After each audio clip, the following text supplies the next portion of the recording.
Buccaneers football on rivercountrysports.com is brought to you in part by Farm Bureau Insurance in Branford and Live Oak, by Van Carpet One in their new building on Faith Road in Lake City, by Roundtree Moore Chevrolet. You'll find them on Highway 90 East in Lake City, and by the Suwannee County School District. Now live, it's Branford Buccaneers football here on rivercountrysports.com.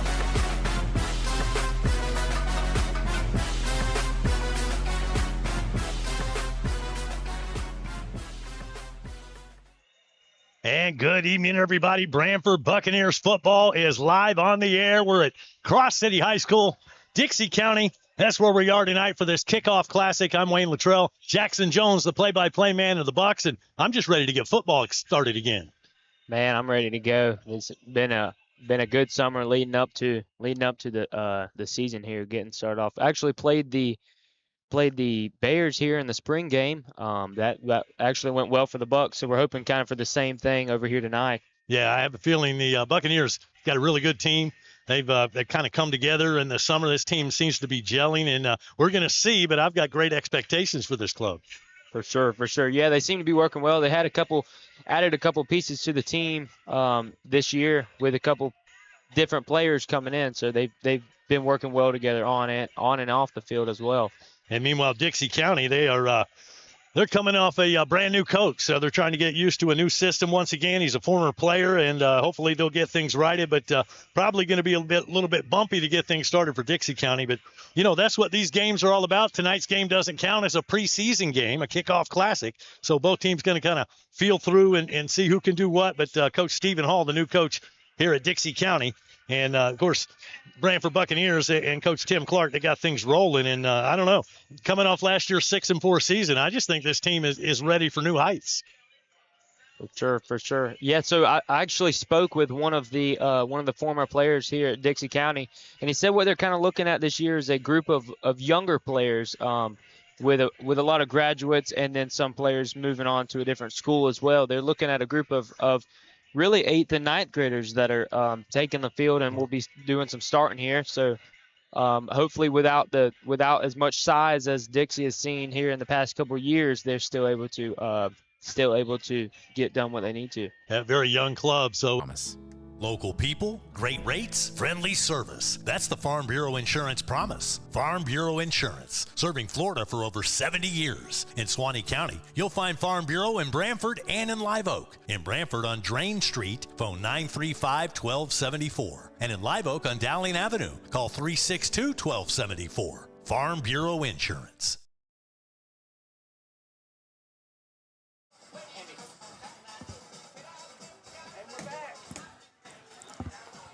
Back here live, kind of watching the cheerleaders. They're getting with it down there for Bishop Kenny.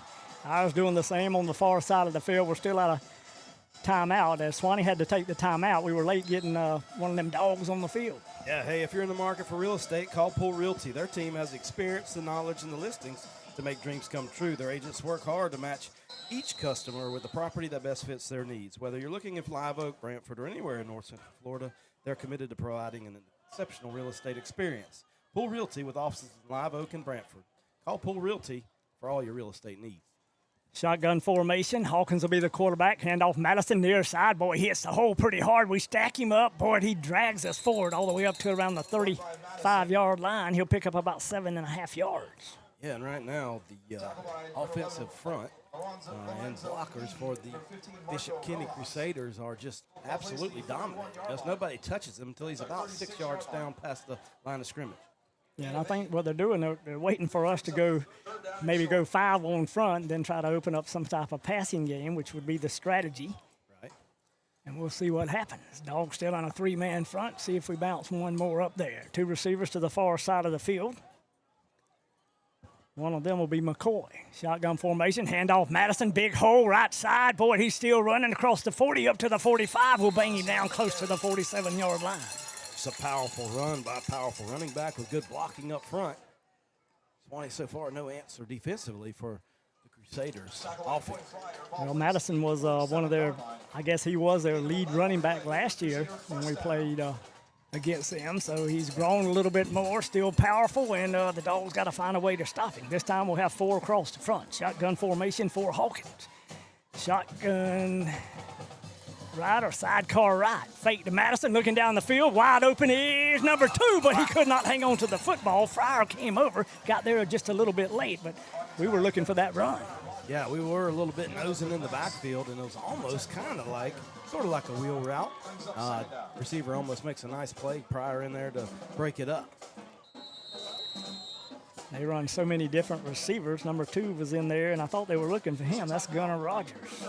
They were trying to get him the football. It is the water break, Andy. I'll tell you what, I'll take advantage of this time to say, don't miss the Coach's Show. The Coach's Show each Monday here at River Country. Join Wayne Luttrell, Coach Kyler Hall for the latest on Bulldog football. Brought to you in part by Van Carpet One, Farm Bureau Insurance, and Swanee County School District. The Coach's Show, 7 to 8 p.m. Mondays here on RiverCountrySports.com.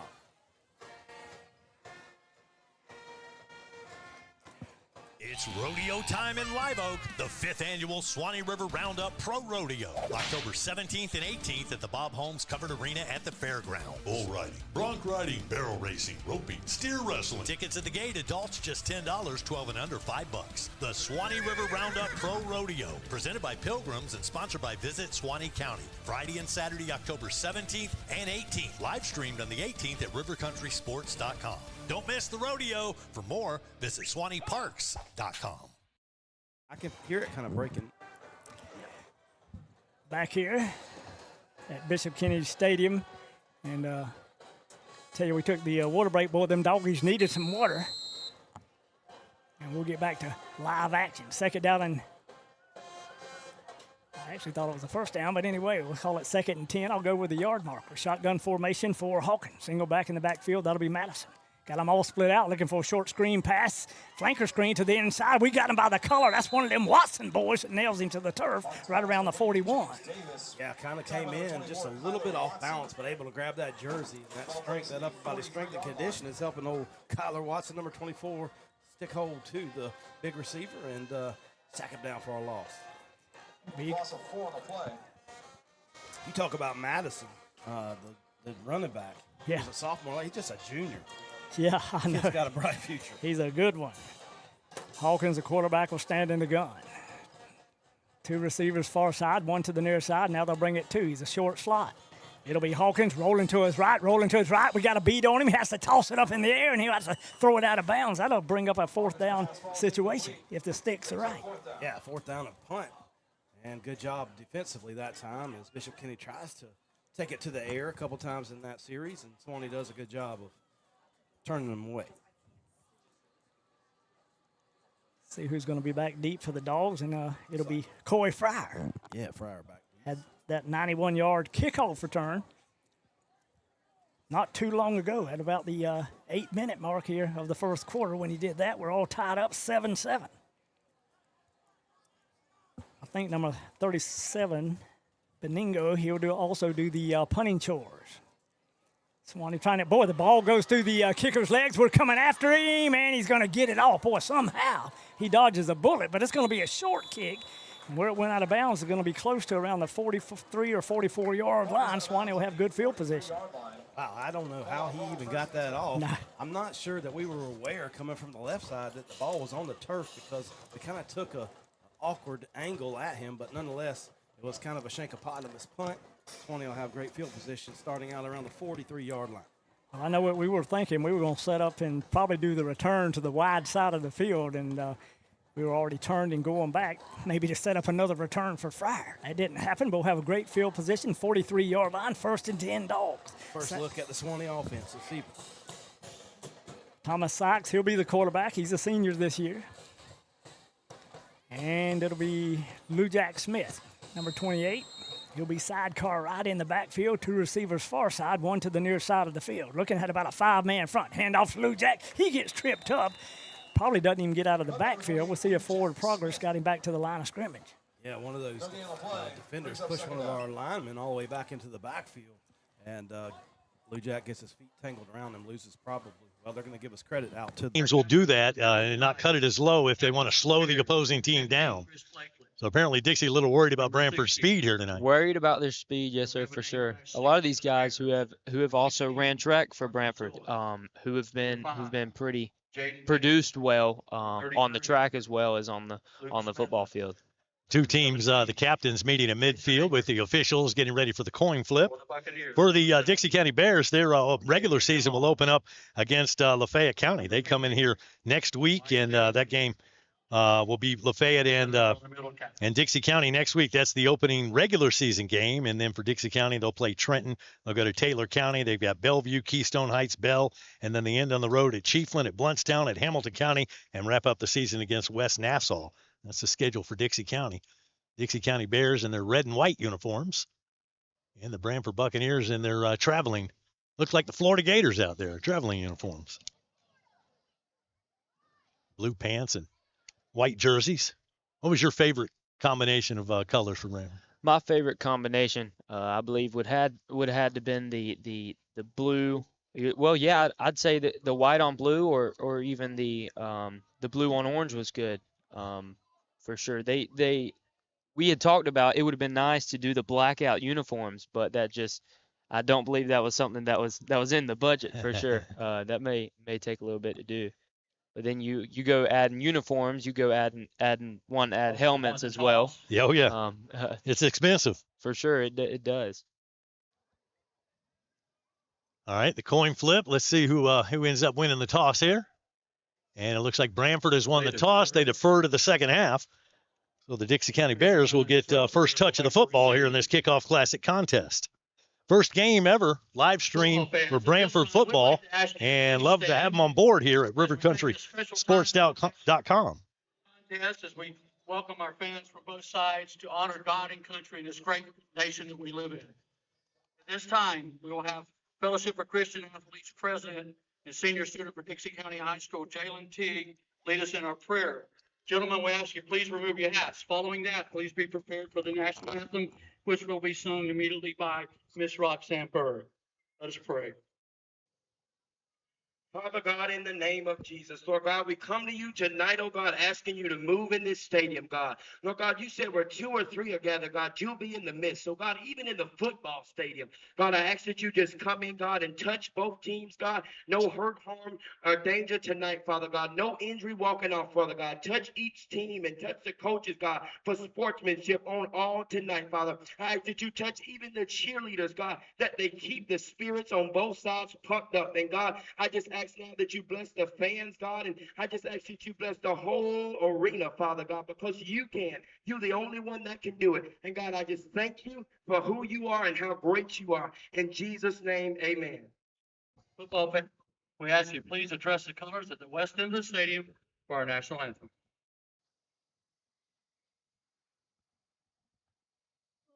Oh, say, can you see by the dawn's early light what so proudly we hailed at the twilight's last gleaming, whose broad stripes and bright stars through the perilous fight o'er the ramparts we watched were so gallantly streaming, and the rockets were guns bursting in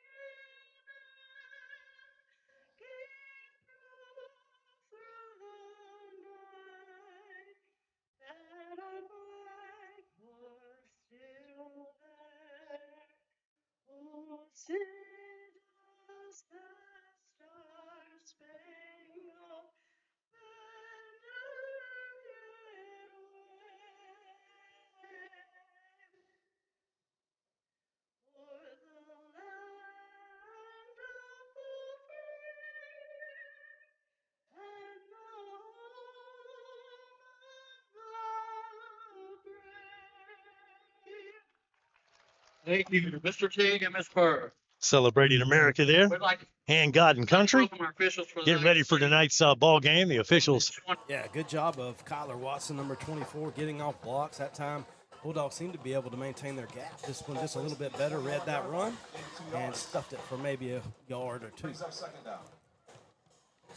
Yeah, 5 Dawkins, he's actually one of their return men on the kickoff crew. They were giving Madison just a little breather. Madison will be back in there. He'll be sidecar left. Shotgun formation for Hawkins.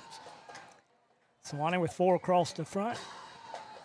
BK with a short slot near side. That's the short side of the field. And it is the quarterback down, out, and up, looking for the goal line. We knock it away. Boy, great job out of DeMarcus Cherry as he got a big old paw up there right around the 1-yard line. Yeah, great coverage that time by Cherry. Gets a hand up, times it just right, knocks it away, and brings up 3rd down now and long for the Crusaders. See what they do here. Like I say, they got 3rd and long, and if the Dogs can hold them right here, we'll get to see what their field goal kicker looks like. Hunker down, Dogs. BK up to the line of scrimmage. Hawkins, the old quarterback, awaits the snap. Madison will be to his right. And he'll fake to Madison. Quick pass over the middle, wide open. I'm talking he's going to walk into the end zone, complete to number 16. That is, I think it's Carter Harris with a touchdown. Like you say, the linebackers collapsed in the middle, and he was wide open on that slant pattern. Mercy. We sold out 100% on run, and just a really good play call. Give them credit, Crusaders, with a easy 6 points there on the 3rd and long. Yeah, great pass from the quarterback, Hawkins, to Harris. Now they'll attempt the point after, Domingo. Tee will be set right around the 10-yard line. Here's the snap, a pretty good one, down on the tee, up end over end, and it is good. So after almost one full quarter of play, it's Crusaders 14, Bulldogs 6. You're listening to Bulldog Football on rivercountrysports.com. Your one-stop auto shop, J&W Automotive. You know, at J&W, they do paint and body work. Yeah, collision repair, paint jobs, bumper repair. They'll handle your insurance claim for you. At J&W, no job is too big or too small. They also sell vehicles, repair vehicles, retire vehicles, plus front-end alignments, AC work, computer diagnostics. They cut and program keys. They are your one-stop, all-in-one automotive shop. J&W Automotive. Highway 129 North in Live Oak. Call 364-1377. Online at jwautos.com. Back here after BK had just scored that touchdown. The extra point was good. They lead at 14-7, and we still have 1:18 to go here in the first quarter. See if the old Dogs can get some blocking here, or will they try to kick it away from Fryer this time? Hey, you think they might try to kick it away, but we'll wait and see what happens. DeMarcus Cherry will be the other deep back for Swanee. He'll stand on the far hash. Well, actually, I think it's going to be Lou Jack. Really can't read that number from this far. On the far side of the field. Domingo approaches the football at the 40-yard line, puts a big old foot into it, and it will be Fryer. He'll take it to the far sideline, gets one block, finds a big crease right around the 30, to the 35, still on his feet, to the 40, to the 45, to the 50. He's across the 50, and he'll be banged out of bounds right around the 40-yard line. We'll see where they knocked him out. They say he stepped out right around the 45. Mercy, and a flag. Yeah, there's some late laundry on the field, and I tell you what, the coaches aren't going to be happy when they watch the clock, or not the clock, but the tape, because that was well behind the play and an unnecessary holding by Swan. Bulldogs. You know, he found that crease pretty good. And that was almost identical to the first. Yeah, to the first.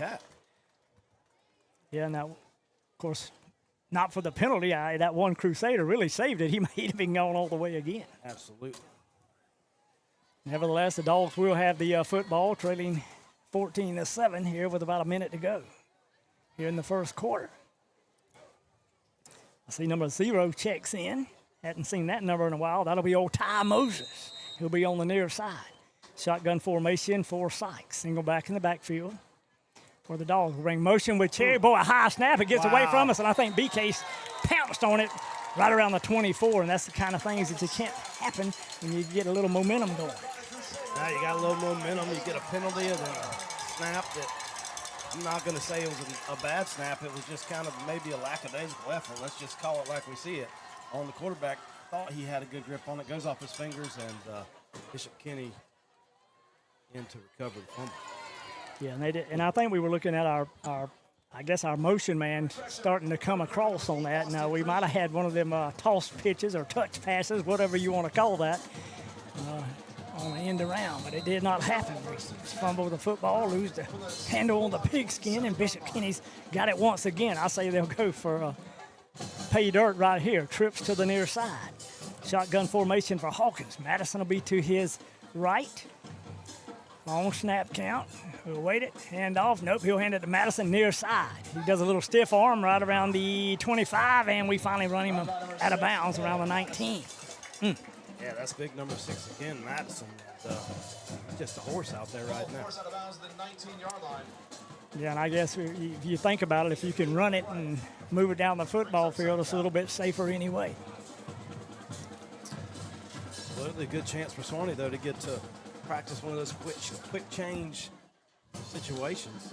2nd and 2 for Bishop Kenny. Shotgun formation for Hawkins. Madison set right beside him. They got a short, tight slot on the near side. Handoff Madison left side toward that slot. Finds one block, one hole. Fryer hits him right at the line of scrimmage. He'll bring us forward and bang his way close to the 14-yard line.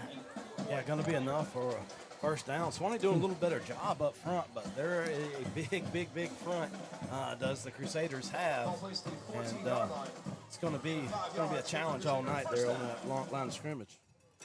Yeah, it certainly will. And the thing about it, they can throw the football as well. So when he goes play action to Madison, you start thinking of him in the backfield, and all of a sudden they hit you on a little crossing pattern or a slant across the middle. Shotgun formation for Hawkins. Single back in the backfield. Dogs digging in on the other side. 5-man front for Swanee. They'll bring motion and hand it off Madison. Near side once again. Big hole. He'll bang his way inside the 10. We drag him to the turf right around the 6. Yeah, good job by number 20 for Swanee. Maintaining his prowess there on it. Jaden Polite and number 6 Madison with a big stiff arm, and Polite able to fight through it. Brings up 2nd down. Ooh, 2nd down, and I think that was the end of the first quarter. Oh, mercy, 14-7. The Crusaders lead it, and we'll take a break on rivercountrysports.com. Oh, my. What's up, guys? Welcome to Van Carpet One.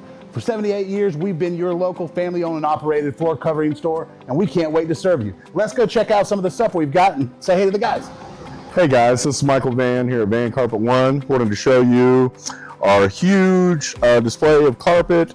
Got about 1,000 rolls for you that we can order. We also keep about 100 in stock that are on clearance, so please come down and give us a visit. We appreciate it. Come in and see the largest tile collection in North Florida. Van Carpet One has every tile you could possibly imagine. If you can't find it here, they don't make it. Guys, take a look at this. This is just some of our options in waterproof vinyl plank, where we have the largest selection anywhere around here, including over 70 pallets in stock, ready to go right now. Come in and see our fantastic selection of elegant hardwood too, followed up by fantastic service that you expect from a company like Van Carpet One. Come on in and see us. We can't wait to serve you. And that's a boom shakalaka. Hey, don't miss the Player Spotlight and the Bulldog Bark at halftime dog ball broadcast. The Player Spotlight with current team members is brought to you by Hunter Abercrombie, your Edward Jones financial advisor for Swanee County. The Bark is presented by Hunter Tainment. Join Keith Hunter with the conversations with former dog greats. The Bulldog Bark and the Player Spotlight. Halftime features on Swanee broadcast here on rivercountrysports.com. And I tell you what, Mr. Abercrombie himself had texted me earlier and wanted me to make sure and mention that Papelbon and O'Day actually got beat by the 0-1 Dogs. They did. There that is.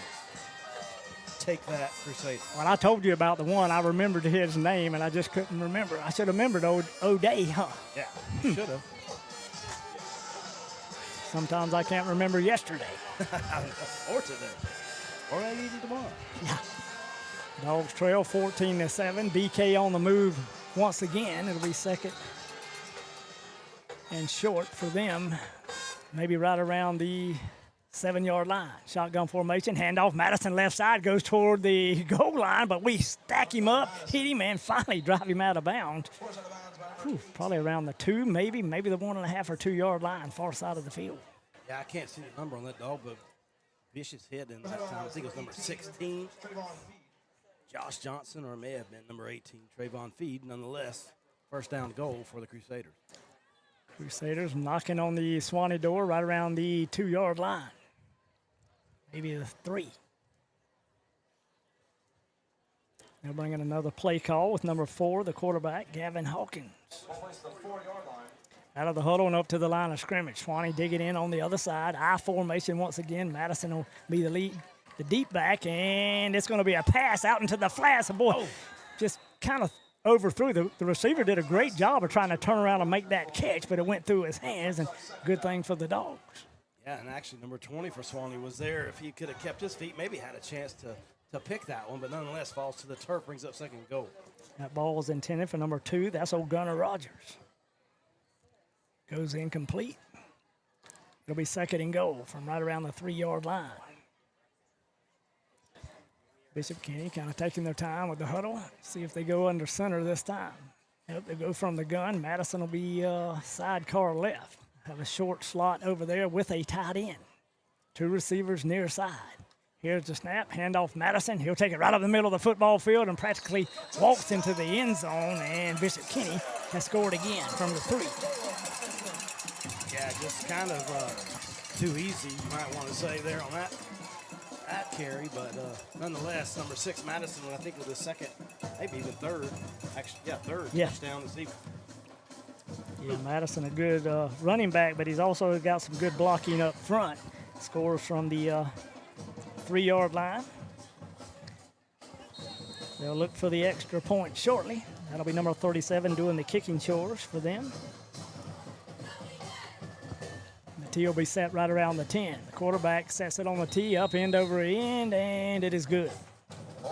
It is good. And we'll take another break on rivercountrysports.com. Oh, my. Josh Anderson here from Wayne Fryer Live Oak. I'm inviting you to come tour the best built manufactured homes on the market. Choose from 2x6 exterior walls, upgrade insulation, vinyl plank flooring, shiplap accent walls, barn doors, tile showers, and so much more. All our homes come with delivery and setup, AC, steps, and skirting. And at Wayne Fryer Live Oak, homes start at just $69.9. If you've always wanted to own your own home, now is the time at Wayne Fryer, US 90 West, Live Oak, or visit us online at WayneFryerHome.com. Shipping stress? No thanks. At the UPS store, it's packed fast, shipped smart, and made fun. Bring your package, track it with ease, and trust them with your most fragile stuff. They even handle Amazon returns. Plus printing, mailboxes, notary, yeah, they do it all. They even do large format printing. Pack it, ship it, love it. Only at the UPS store of Live Oak.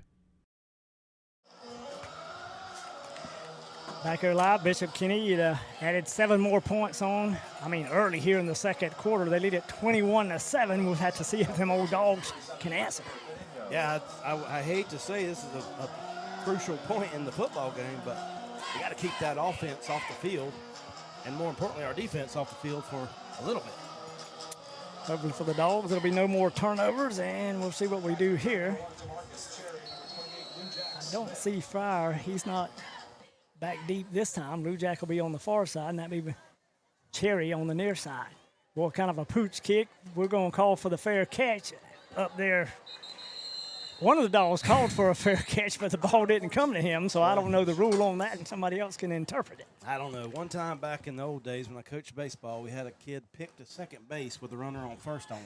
And I thought I'd seen everything. Now, I just watched one of our football players signal for a fair catch, and he wasn't even the one catching the football. Yeah, and I think the officials might be discussing that, and they might just let that one go. Yeah, I don't know. It's preseason. We'll maybe just let it go, but actually they're going to penalize us for something.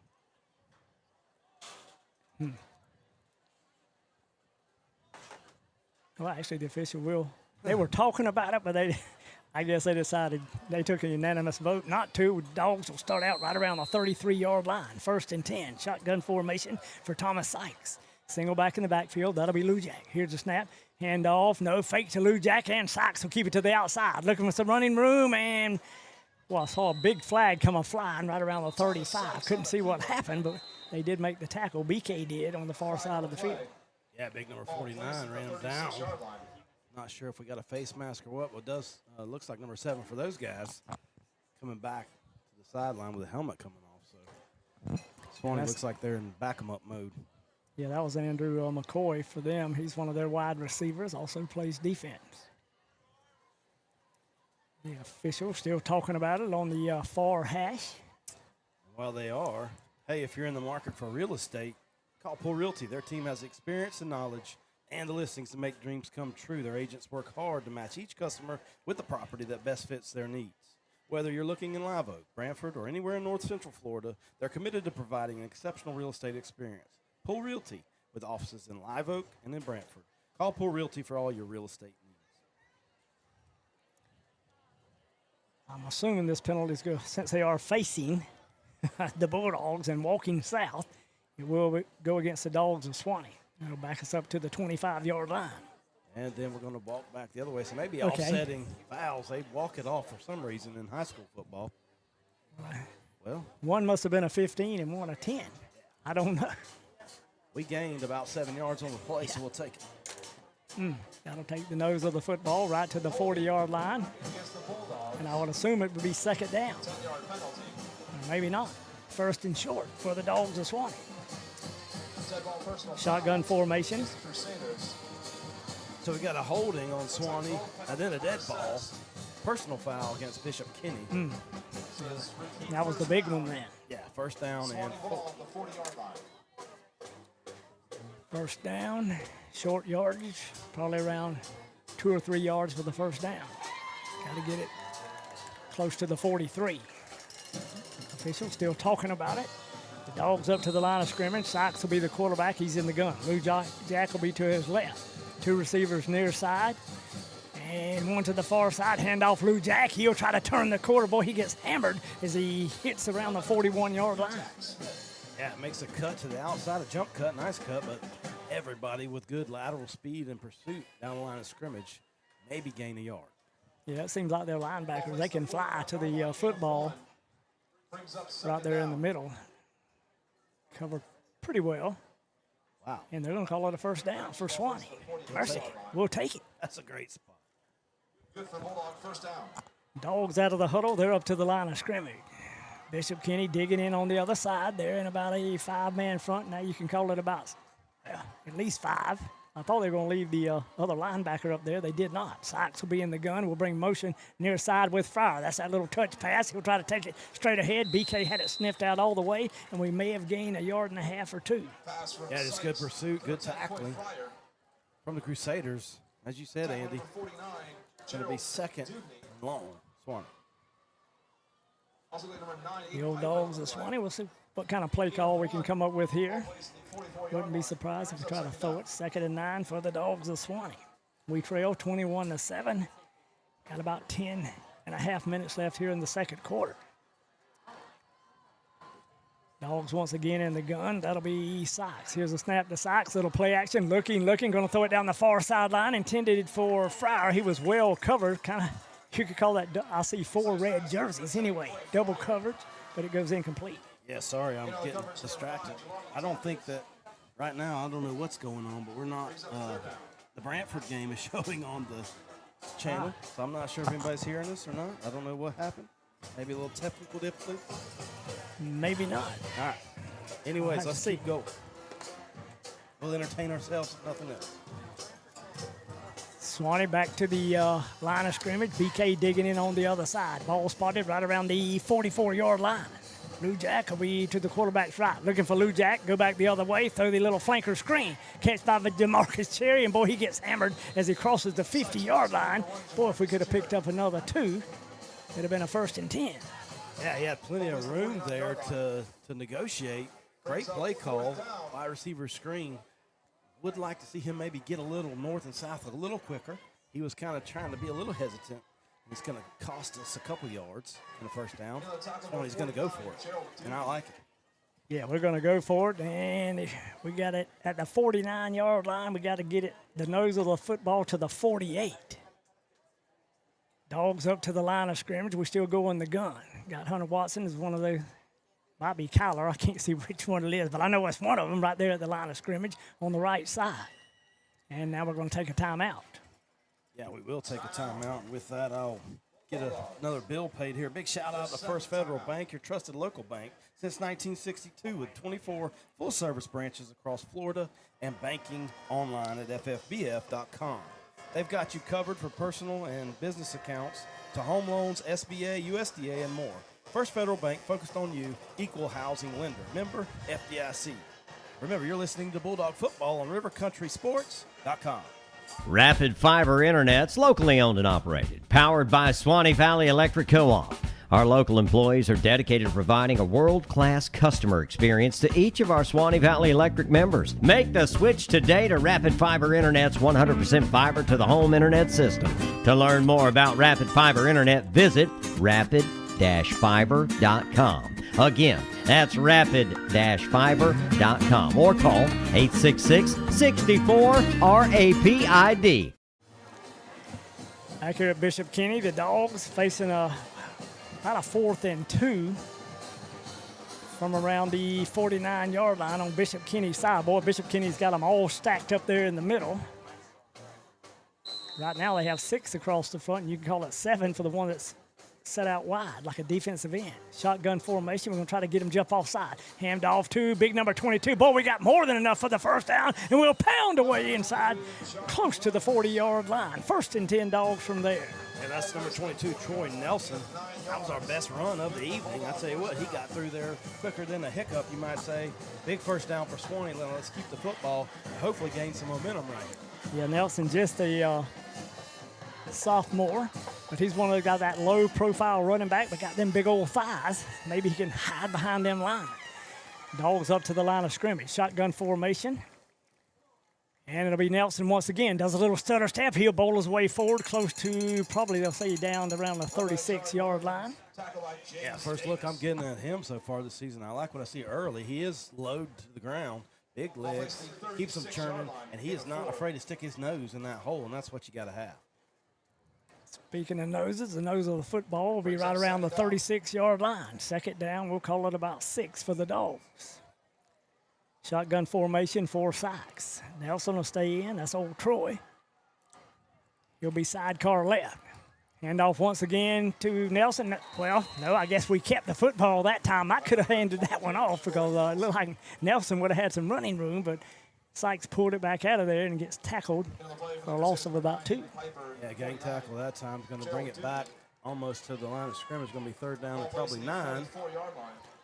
For Swanee. Dogs trailing 21-7 at the 8-minute mark here of the 2nd quarter.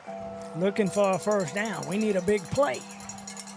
And the official was tying his shoe. I don't know. He didn't take a timeout, but he was taking care of business. 3rd and 9 for the Dogs. Shotgun formation, single back in the backfield. That'll be number 22, Troy Nelson. Fryer will be the wide out to the far hash on the near side of the field. Another receiver set on the far side. Actually, that'll be number 0, Ty Moses. Looking for Moses, down, out, and up. He's open, If he runs under, boy, I don't know if the defender, it was turned away from us. He may have got a hand out and knocked it away, but it was incomplete, and I'm talking about in the end zone. Moses showed some great speed, great pass. We just couldn't come down with the catch.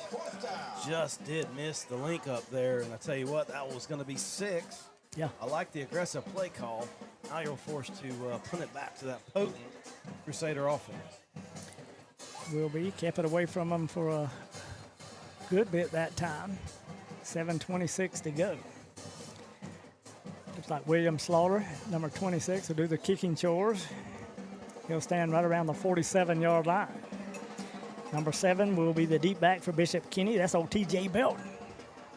Or it could be Andrew McCoy. They got 2 number 7s listed. I think it's McCoy. I think so. He would be the junior. Boy, low snap, and if they keep, well, we're gonna kick it. Now I don't know if we cross the line of scrimmage, but he got a pretty good kick. and we'll see what happens. If we down it around the 1 yard line, but if he went across the line of scrimmage, then I don't see a flag. Well, that was interesting. Number 29, Anthony Wilson, unable to field the ground ball that was coming back there to him. Yeah. Picks it up, panics temporarily, regains his composure, and gets it away just before the line of scrimmage. And it all kind of works out. Goes into the end zone for a touchback. We put a pretty good effort to try to bat the ball back out before it went across the end line, but it did, and Bishop Kenny will start out 1st and 10 at the 20-yard line.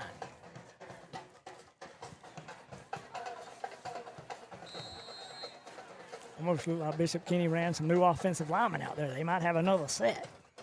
Hawkins will be the quarterback. He'll stand in the gun. Madison will be to his right. 2 receivers set on either side of the field. Here's the snap. Quick pass out there to the flanker screen. They'll make the catch, but we get there. Johnny on the spot is number 16 for the Dogs. Yeah, number 16 is Josh Johnson. And I'll tell you what, does a good job to make a tackle almost immediately. Limits the gain up to only about 3. Ball plays the 23-yard line, gain of 3. They're pretty good on those quick out passes, and they try to get the other receiver involved. If he can get one block, it can always set them free. Bishop Kenny out of the huddle and up to the line of scrimmage. Them Dogs digging in on the other side. We're in a 4-man front. Backers stacked in behind them. Short slot near side, wide receiver to the far side of the field. Here's the snap, and they're looking. We run a blitz. We had the quarterback almost wrapped up, finally wrap him up, and it's a sack attack down there in old dog pound around the 18-yard line. Yeah, it looks like number 24, Kyler Watson, in there with a big sack for Swanee. Yeah, I was glad to hear his name. He's been a big influence for the Dogs last year, and I look for big things out of him this coming year. Loss of about 5 yards. It'll bring up a 3rd down and 11 for Bishop Kenny. Defense got to find a way to get off the field right here. Hawkins, he'll be the quarterback. He'll stand in the gun. Madison will be the lone back. Now they'll bring motion across and hand off to Madison to the far side. We got a pole on him to get him, but we'll wrap him up and drive him out of bounds for maybe another loss. Yeah, just good pursuit that time. Team pursuit, excuse me, and rallying to the football, and a good stop by Swanee's defense, able to get off the field, get it back in the hands of the offense. Brings up 4th down. Yeah, they'll back him up about another 2 yards. Bring 4th down and about 13. Trying to see see if they're going to go with a new punter. They had 2 listed, but I'm not real sure right now. Benego has been doing most of the kicking chores thus far. And either they're waiting for another man, but they're taking a lot of time. Lots of time. I don't see a play clock anywhere. No, but the clock is ticking. And I'm sure the official was looking at that. It will be number 37 doing the kicking chores for Bishop Kenny, and somebody's going to have to take a timeout. It's going to be them, I hope. And with that timeout, we'll take a timeout as well here on River Country Sports, Bulldog football. In the heart of the red zone is where the game is won, and you need a dealership that knows about scoring big. At Roundtree Moore Ford, we've scored this area's largest selection of new and pre-owned inventory. And right now, dead down there, and now the flags drop. Flag on the play. Kind of lackadaisical on that return. I'm surprised they didn't pick it up and run with it. But he kind of let it roll, and it rolled down inside the 10-yard line. Didn't really look like he wanted to pick the ball up there and run with it. It did not. A procedure for the kick going out of bounds. And so they're going to make him kick again, or they can take it to the 35. Looks like they want the 35-yard line. If it went out of bounds, that's their option. So that's twice that Dixie County's kind of gambled, and that ball's rolled the right way for them. With the Bears not really being able to produce much here and get to the other side of the field, you think they'd try at least a shot that they had to get the ball moving down the field a little bit, but just let it roll there. You are ready for some college football? That's getting ready to start. Ready for some college football. It's coming up here. We've got a packed weekend on the weekend of the 29th. Yeah. But actually, it starts the weekend before that with some smaller games just to give you an appetizer. And then the next weekend, Labor Day weekend, man, there are some big matchups coming up. I mean, in the state schools all involved.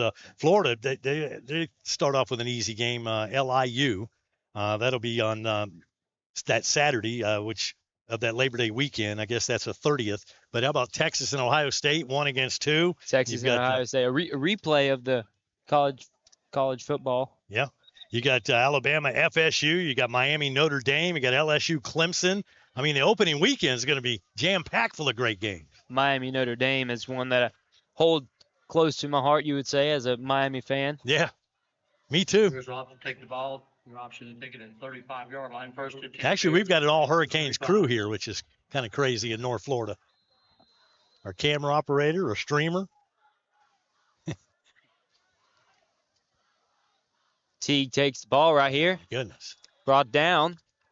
Looks like by number 52, Mason Humphreys. And, I mean, he was there when the handoff was made. The exchange is made, and I thought for a minute he was going to take the handoff. Out in the backfield. Richards. Lost 5 on the play. Number 52, Mason Humphreys, one you want to look out for the Bucs this season. Bucs been able to a hot start here. Been able to grow a lot in the offseason. Didn't work. So they lost about 6 yards on that play. This will be second in around 16. Teague still in the backfield with Fleming. Hands the ball off there to Fleming. Fleming still going. Still going. Fleming brings it down.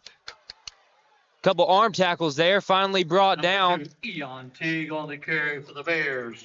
I tell you what, give credit to Eon Teague. He did that by himself. I mean, he got a couple of blocks to begin that run, but he just kept bouncing and spinning and just kept churning those legs. And what a great run by that young man. First down, Dixie County. Brought down there around the 44, 45-yard line. Still going out for the Bears. Brings up first down on the play. That was just great individual effort on that play. All the way out to the 45-yard line. Being able to escape a lot of tackles there. He did.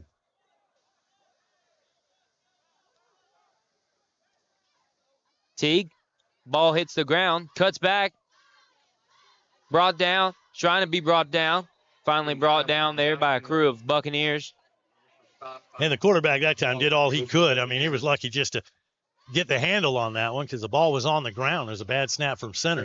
But he was able to pick it up. And as soon as he did, there were about $13 in his face. So didn't have a whole lot of time there to create a play. Under 4 minutes to go here. Opening quarter, Bucks up by 20.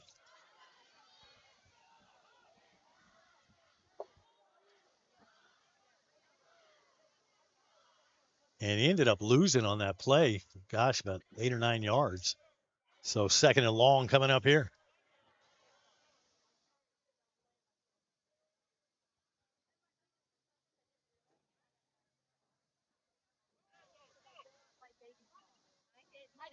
Bucks line up on defense. They've got 4 at the line of scrimmage. And now here come the Bears. Looks like a new quarterback in now for the Bears. We're 17, and they took too long. Jason Aker, senior this year for the Bears. Ends in a first down, almost, actually about 7-yard gain, bringing about a second and 3. And I was thinking, I said, boy, the ball's going to get away from us, but somehow it just went right into Lou Jack's hands. He was Johnny on the spot. Picks up good yards. We'll call it second and short for Swanee. The clock will move at the snap of the ball. Shotgun formation, once again, 4 sides. Little play action, Lou Jack, quick pass to the outside, and it'll be one of them Watson boys, number 21. Hunter Watson makes the reception. Yeah, that was a really good pass by Sykes. He puts it exactly where it needs to be on the outside shoulder, and for a good, crucial first down for Swanee. Good throw and catch for the first down. First and 10 from the 37 for the Dogs of Swanee. Pretty good clock management. 3:14 to go here before the half. Like you say, we trail by 14. Yeah, points here are pretty imperative, I think, going into halftime for momentum and just the overall psyche of the Swanee team. Dogs out of the huddle and up to the line of scrimmage. Them Crusaders digging in on the other side. They're in a 4-man front. 2 receivers set to the near side, 1 to the far side of the field, and we'll get our slot set on the far side.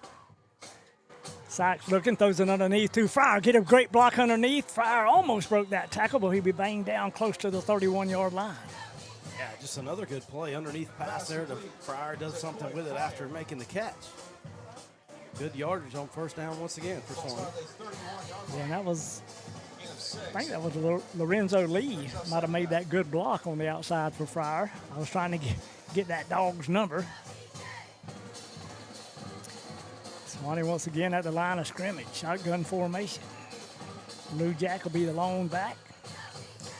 And number 11, he'll be the short slot. That's old Lorenzo Lee. He'll bring motion to this side and get set right behind the tackle. Handoff first back through, that's Lou Jack, and he'll pound his way inside the 30, but only end up around the 29. Now I see the football come loose, but hopefully he was down. Wow. But he was not, the official says. Well, I think they need to discuss that again. I know we don't have replay, but they allowed the near side line judge to come all the way across the field and make the call. Yeah. When the headlinesman and the umpire were right there and didn't do it. Yeah, Coach Hall wants an explanation, and rightfully so. Wow. Oh, yeah. I mean, forward progress is forward progress. I mean, wow. That's not good. Yeah, appeared that they had us stopped right there, and the ball should have been down, but they won't do that, and BK will take over right around the 29. 1st and 10 going the other way. That dog defense is going to have to hunker down here. The quarterback for the Crusaders, number 4, Gavin Hawkins. The single back in the backfield will be number 6, Caleb Madison. All that momentum we had is just now gone. Well, actually, Madison's not in there. They have a new back in the backfield, and we'll get his number shortly. Here's the snap, handoff, first back through. Dogs hit him in the backfield, wrap him up, and it will bowl his way forward for about a 2-yard gain. It's number 17 for Bishop Kenny. Will Outlish, just a junior. They're going to go with a hurry-up. Boy, they are. Stacked receivers, near side. Quick pass to that last receiver, number 7. That's McCoy. Brings it down the near sideline, finds some space, trying to tight walk the sideline, but he'll be out of bounds right around the 43. I'll tell you what, if he doesn't run up his own blocker's back right there, he's probably Katie bar the door. Yeah. Swanee's got to hurry up and get reset because they're going to be ready to go. We got a lot of dogs out there with their hands on their hips, having to play both ways. Yeah, they're in their 2-minute offense, but it's getting out of bounds. That does stop the clock. The official will set it for play shortly. BK up to the line of scrimmage. Them old dogs better get set. 2 receivers set on either side. Shotgun formation. Quarterback looking over the front. And he hands it to Madison, near side. Got a big hole. Madison across the 50 to the 45. He's to the 40. Only about one dog can run him down. We cut him back. We take him to the turf, but he'll get all the way down to the 19-yard line. And we got something going on out of bounds. Flags everywhere on the play. And tell you what, we got caught in a blitz again inside, and Madison able to get around it. And we're going to wait and see when these referees sort out all this. We're going to have a lot of extracurricular. I know that their guy carried the block all the way on Moses, all the way off into almost to the track. And then one of their helmets lost or the players lost a helmet on the near side, but I couldn't see through the window on that side of the field. See what happens. And like in football, you see the guy, he loses his helmet, then he's the one that goes at the guy with the helmet. I've never understood that. That's not a good decision in my opinion. Oh no, we always fought with our helmets on. That's what I would do. So while they're hashing this out, follow Suwannee County football all season long. Like and subscribe to the channel and catch all the action. And right now, all my texts that I'm getting are saying of just Bulldog, not Bulldog football, but of Buccaneer football and Bulldog football, exclusively here on River Country Sports. I think they're having some technical difficulty with the feeds, and they're switching over, and everybody's yelling at me, but I can't do anything about it. Well, that's our sister stream. So if there's such a thing, I'll just come up with anything. Now, it will be against the Crusaders. I was wondering if this is going to be all setting penalties, but it appears that it's not. So it was that block that took Moses almost to the track.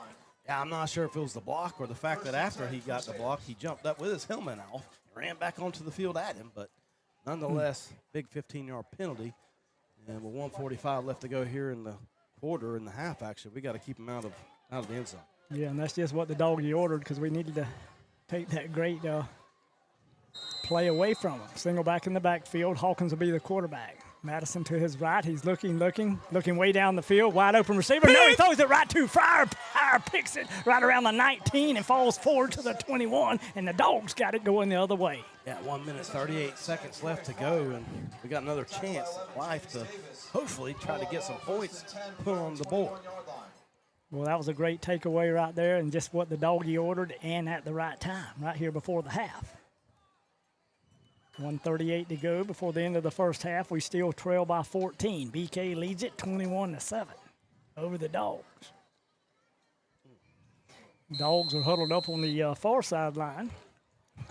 And I don't think we do have a timeout, so we'll see. Does it? Well, it shows we got one left on the Okay. play.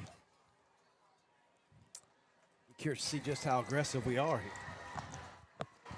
Dogs up to the line of scrimmage. Bishop Kenny digging in on the other side. They're in a four-man front. Shotgun formation for Sykes. Single back in the backfield. That's old Lou Jack. And we'll hand it Lou Jack right side. And then BK Crusaders grab us as we reach the 21-yard line, maybe the 21.5 or 22.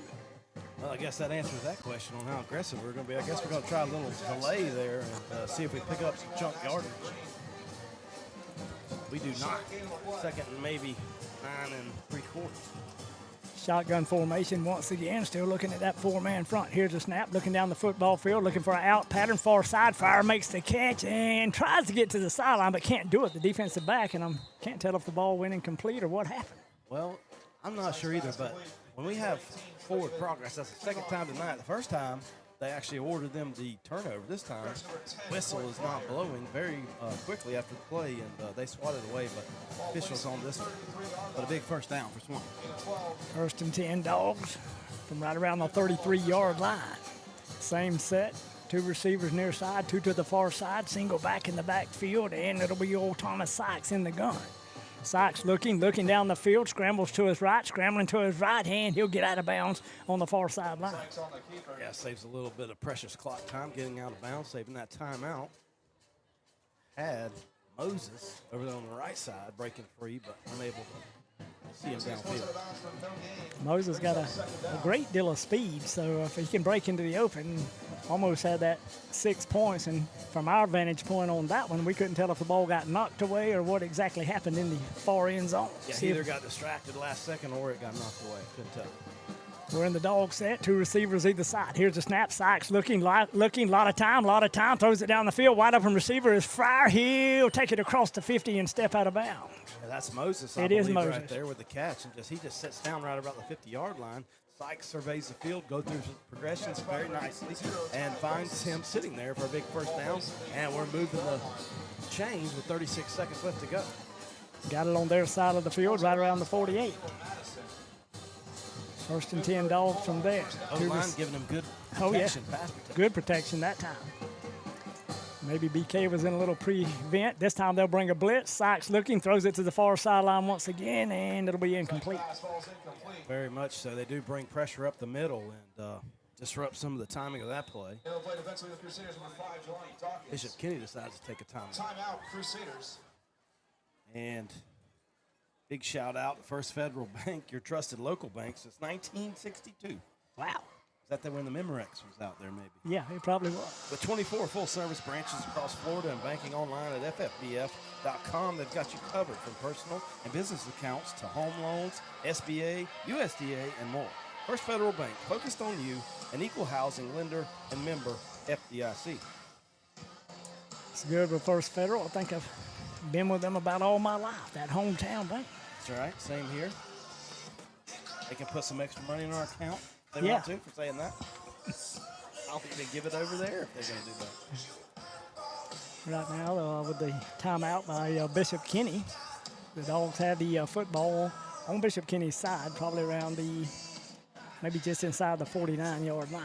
Can't state enough the picturesque backdrop here of this stadium, but I tell you what, it's picturesque, but it is hot, H-O-T hot. And I can't imagine being down there on that field and all them pants running around.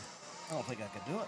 Well, there was supposed to be a southeast breeze of about 10 miles an hour, and you can't feel it up here. I'm looking at that flag, and it's laying dead calm down there in that north end zone. I might could catch something on the top water lure. Absolutely. Calm as it is. Should have brought our poles. And a Booger Man bait. Shameless plug on the Booger Man bait.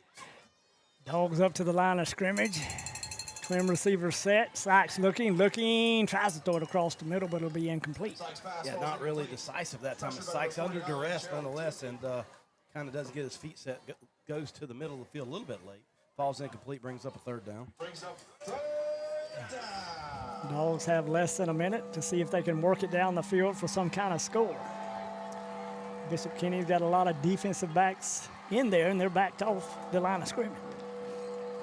They're going to go probably with a three-man front. Swanee up to the line of scrimmage. We'll have a single receiver to the near side. That'll be number 5, old Bubba Lovett. Then we got a short slot inside of him. That's Cherry.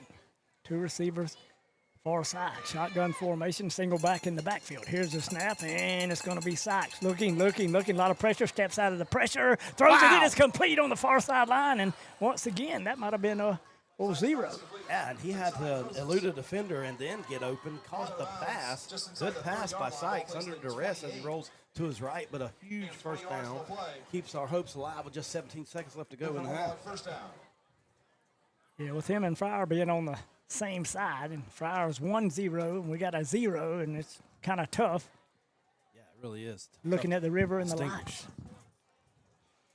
Dogs up to the line of scrimmage. Pretty much the same set. We're in the gun.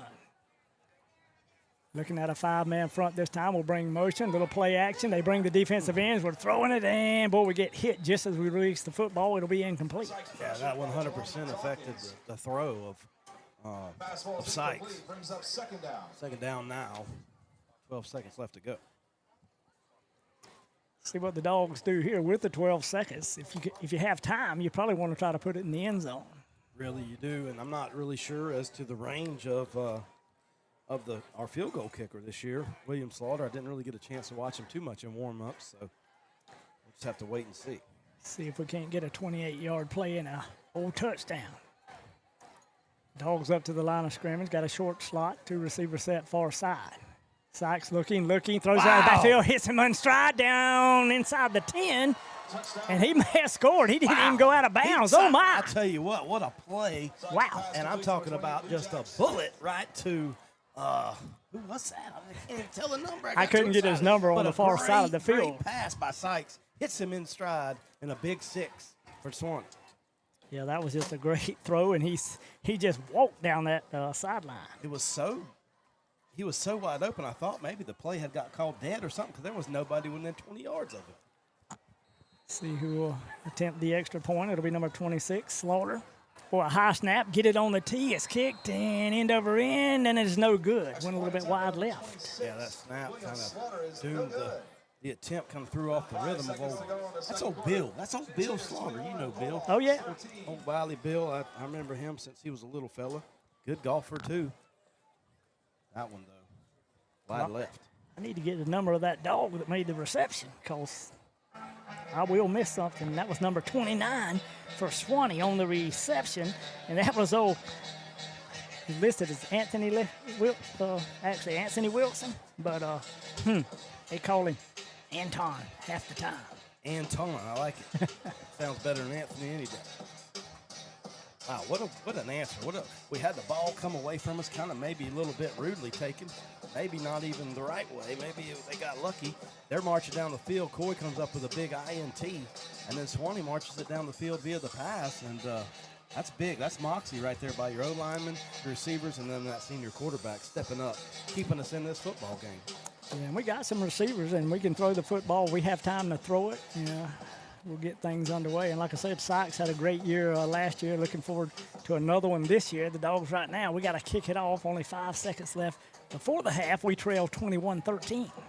Yeah, and you wonder if you just don't squib this or be interested to see what we do. Looks like that's going to be old Bill William Slaughter out there again, 26.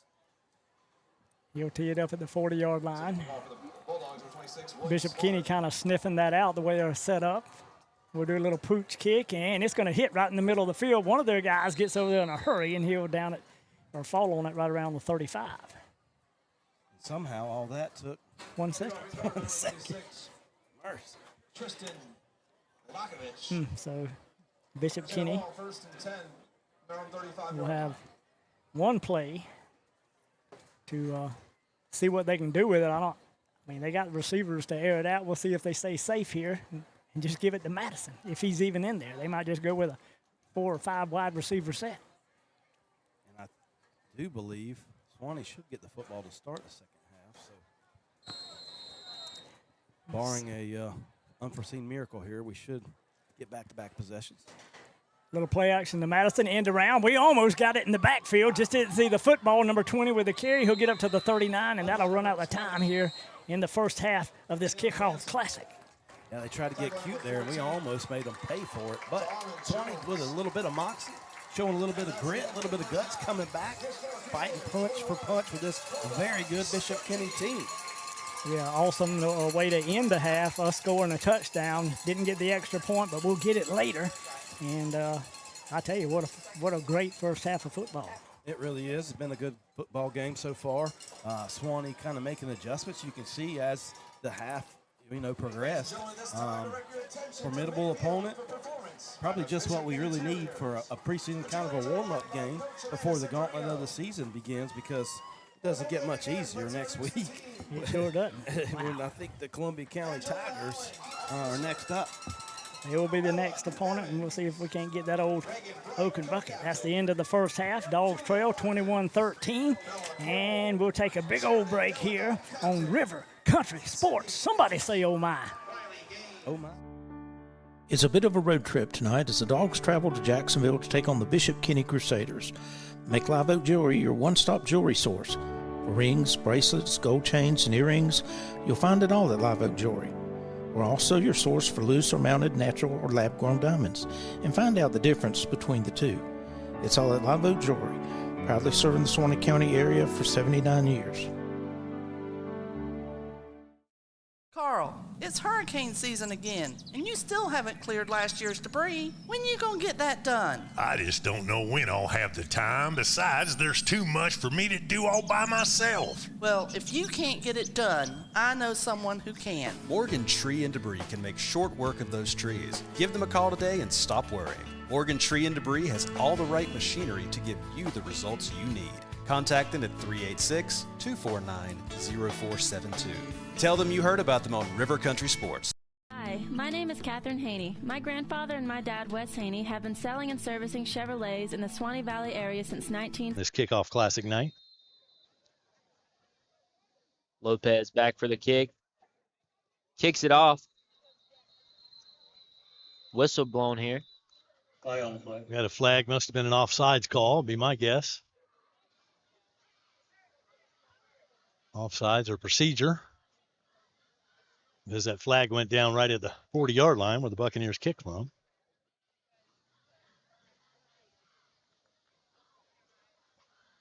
And it is going to be a procedure call against Branford. So movement before the kick, and we'll kick it again. Back him up 5 to the 35. See if Lopez can get a little deeper kick this time. That's number 6. Harshly in the back to receive the kick. Lopez tees it up at the 35. Ball teed up there at the 45 for the Bucks. So Lopez kicks it off. Deep center. Harshly to receive the kick, and he muffs it. It's brought down. Brought down there.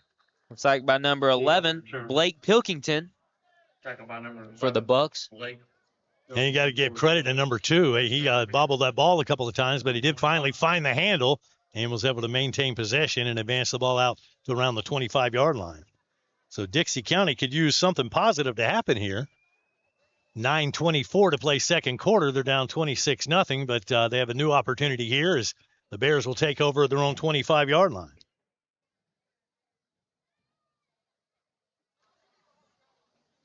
Kind of huddled up there by the coaching staff there on the sideline. Now they'll make their way to their side of the line of scrimmage.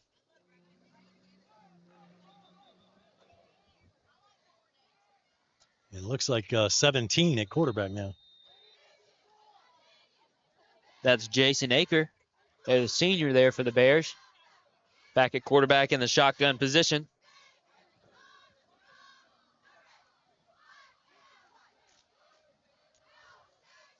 Aker waiting for the snap.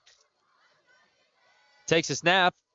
Throws down, and it's caught. Caught by number 6, but he's brought down. That's James Harsley. Pass complete. That's the biggest play for Dixie County tonight, man. That was great. Had that receiver streaking down there, had one-on-one coverage. The quarterback put that. He got just enough protection back there, gave him time to find his receiver, and they put it down in a perfect spot. Makes the catch in a big gain, Dixie County. May have been what the Bears needed to get something turned around. And really going to challenge the Branford defense. They'd like to leave that goose egg up there on the other end of the scoreboard so the Bucs don't have to tighten the screws defensively. Let's see if Dixie County can take advantage of the momentum here. Brings up good field position for the Bears. First down. About a 50-yard gain there. Nice pass and throw there from Akers to Harsley. Takes the snap. Runs around 17. Akers brought down. It runs around to the right side. Aker on the scramble for the Bears. Just kind of scrambling around back there and knowing to throw to and really nowhere to run for him. So the Buccaneers did a great job of stringing that play out and bringing him down. Looks like no gain on the play. Stop. Second down, 10 to go for the Bears. Bears at their deepest penetration here, the Branford 25-yard line, facing a 2nd and 10.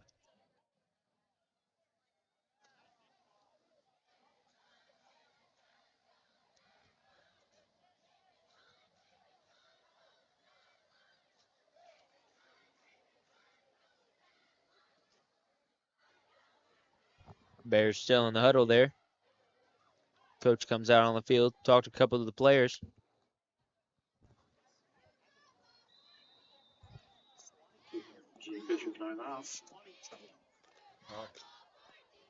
I have some in the truck, but no, that's the right one.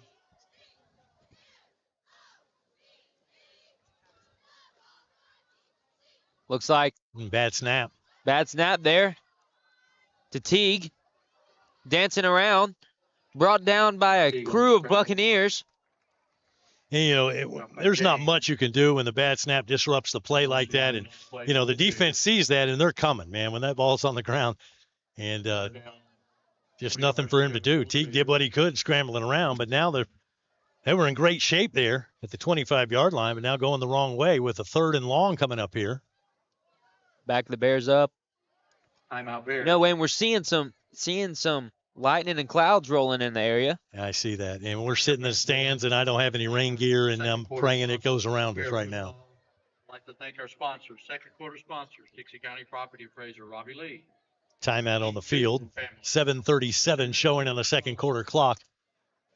Yeah, and not only that, we're sitting on metal bleachers. So sitting on metal bleachers, not very ideal here. No. Home Fencing, Dalton and Vernon Long.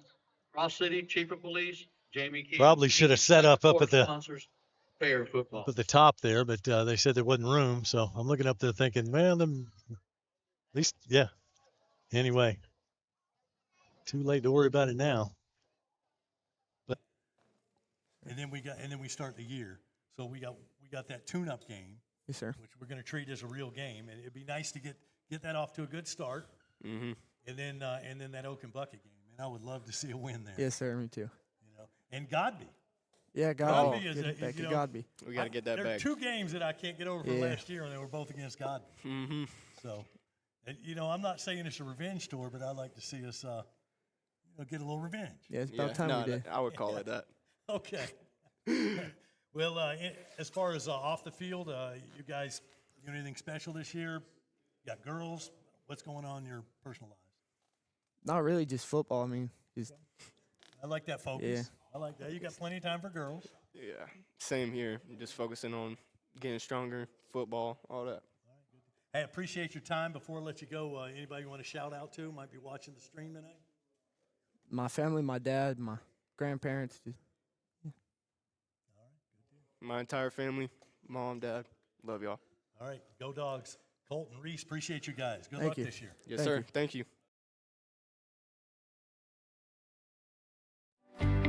Hi, this is Keith Hunter of Huntertainment. We bring you DJ service, video and audio production, a podcast and great waters, radio shows, and maximum sports coverage of girls basketball. At the heart of everything we do, there is a mission that's bigger than the writing, the music, and the videos. Sure, we bring you the entertainment, but we're all about the human connection, that spark between people when they feel understood, valued, and inspired, and encouraged to do better and be better. Long after the entertainment is over, the video fades to black. Long after the ink runs dry, what remains is the lasting impression. This is Huntertainment. Let's make the connection. 904-504-1532.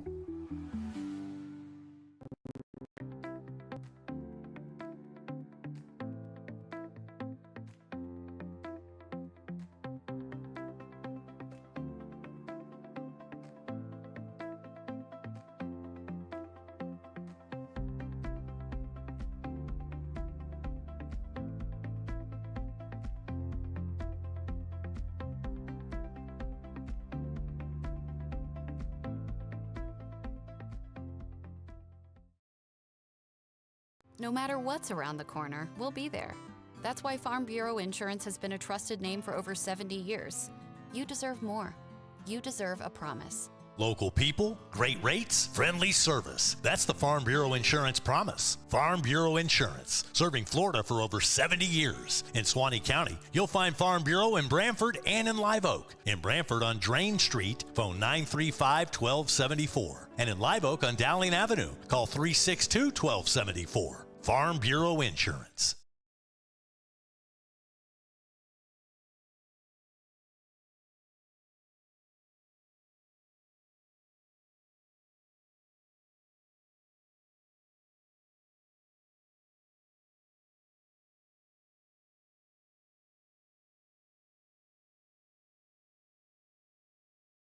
Hi, I'm Keith Hunter, and this is the Bulldog Bar. What's up, Wayne? What are you doing over here? I'm trying to figure that out too. You know what I figured is, you interview somebody every week. You're always interviewing the veterans and alumni and everything. Right. I thought this week, you being an alumni, I could interview you. Well, cool. All right. Definitely. It's Keith Hunter on the Bulldog Bar, class of 1984. Wow. Yeah. Yeah. It's been a little while. Man, we're talking about, that's 41 years. Do you still miss it?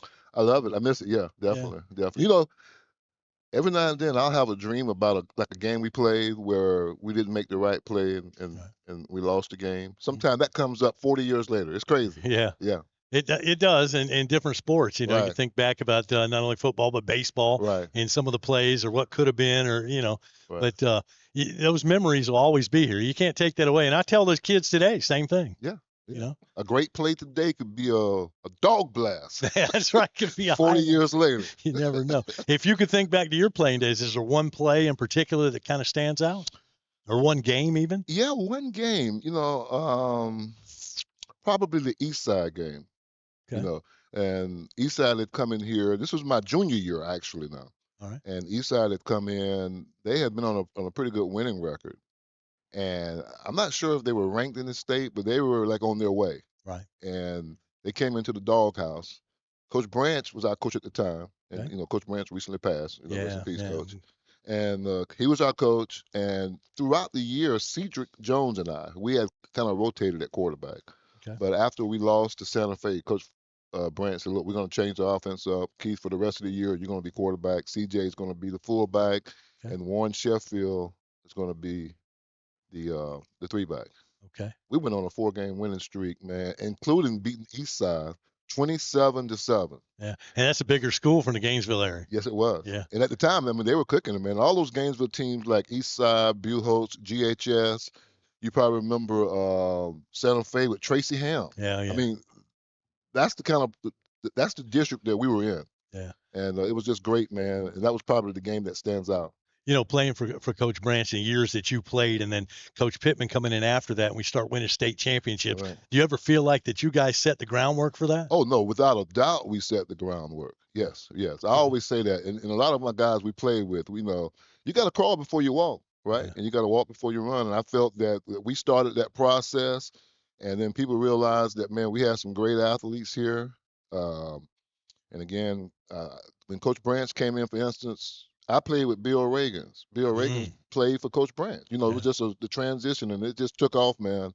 And all those guys that in the class of '89, those were the guys that were looking up to us while we were on the field. Yeah. And of course, Bill Reagan's now coaching high school football in Tallahassee. Right. Yeah. So one of the best players, man, as far as when we were in 12th grade, Bill was in 10th, and he was kicking our tails as a 10th grader. I've never got hit. I got hit probably a few times, but I remember one time Bill caught me. Yeah. It hurt. Now, when you played, you're playing quarterback. What style of offense? We weren't running a pro set back then, were we? No. We were running the veer? The veer. The veer option. I still think about the 44 veer in my sleeve. Right. So you would have the option as to whether to hit the hole or pitch it? Right. So basically, I got hit every play. Yeah. Right. Either the decoy or somebody who's tackling. I got taken out every play. And that was a lot of wear and tear. I mean, looking back at it. It was, man. Like I said, sometimes we'd be on the field and like, oh, coach calling that play again. Yeah, and that's back before the days. I mean, back then they just, you didn't think about concussion and protocols and everything they have nowadays. It was just, well, he got his bell rung. Get up, come on, get in there. Right. Keith, you also played other sports. Did you play baseball? Played baseball and basketball. And basketball. Yeah, and basketball. Goodness. Yeah. We were pretty good. Coach Mixon was our coach in baseball.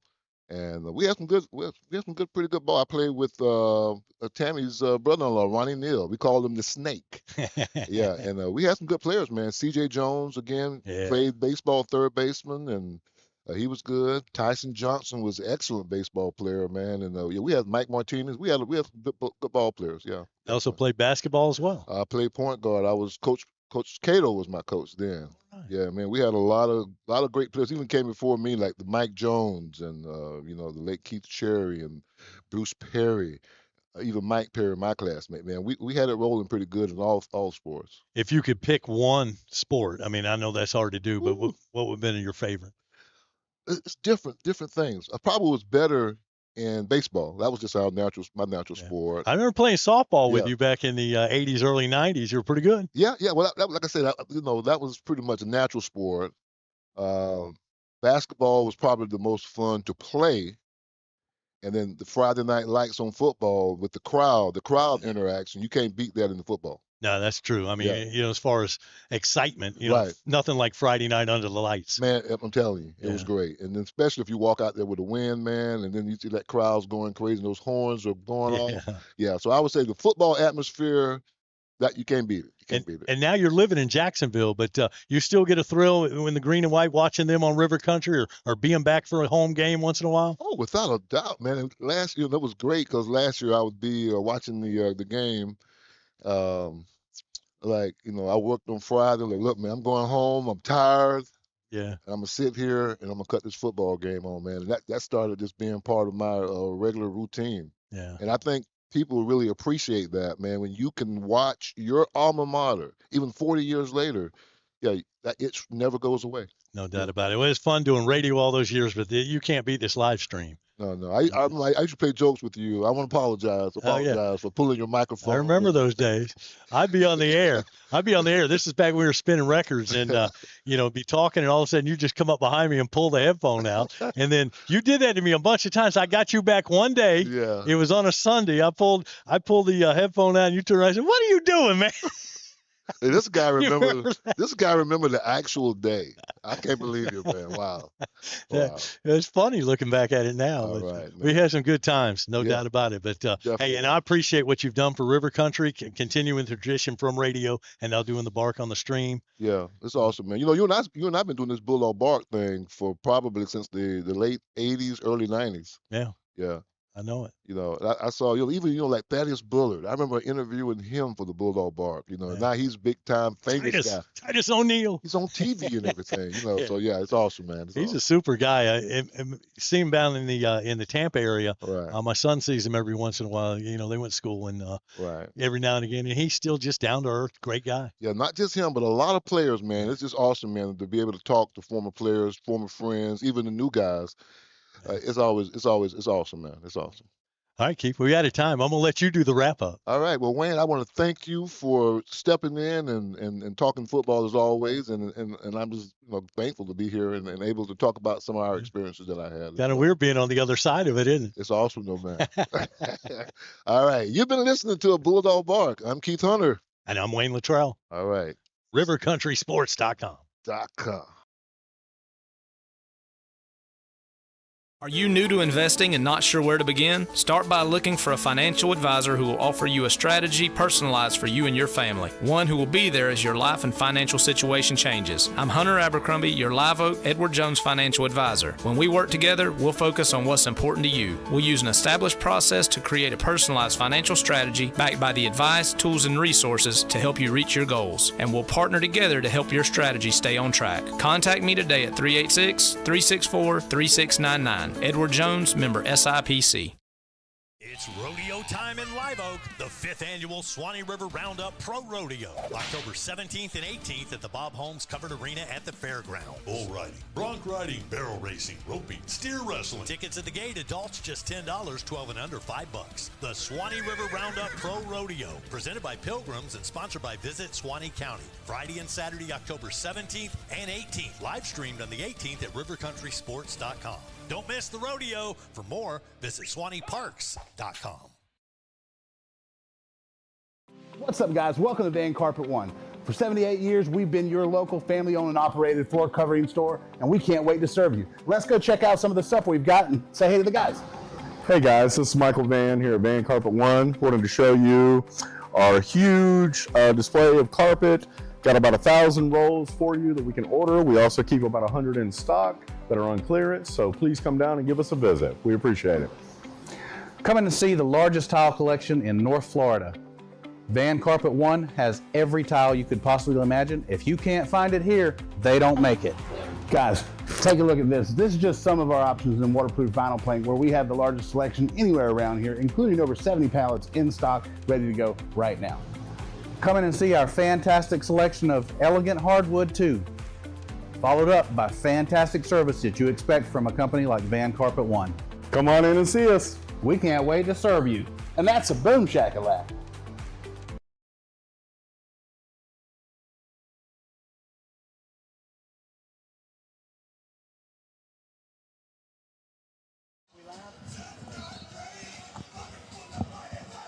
Back here at Bishop Kenny High School, the Dogs of Swanee trail 21-13 at the half.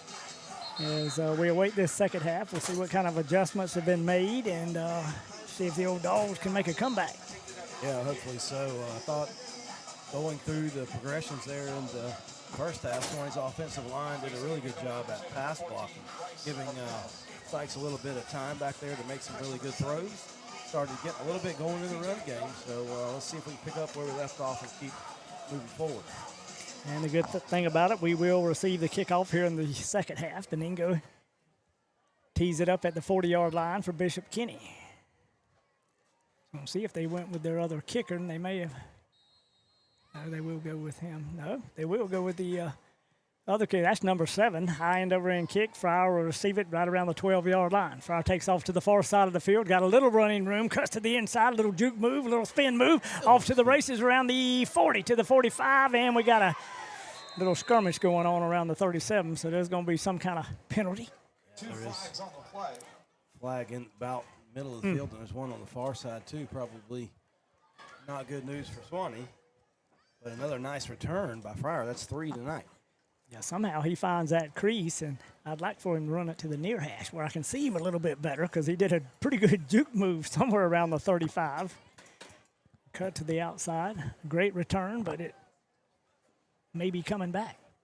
Yeah, we'll wait and see it. Some of this stadium's a beautiful stadium, but these stadiums that have the tracks that go around them and you're not very high up in a press box, the vantage point is not great.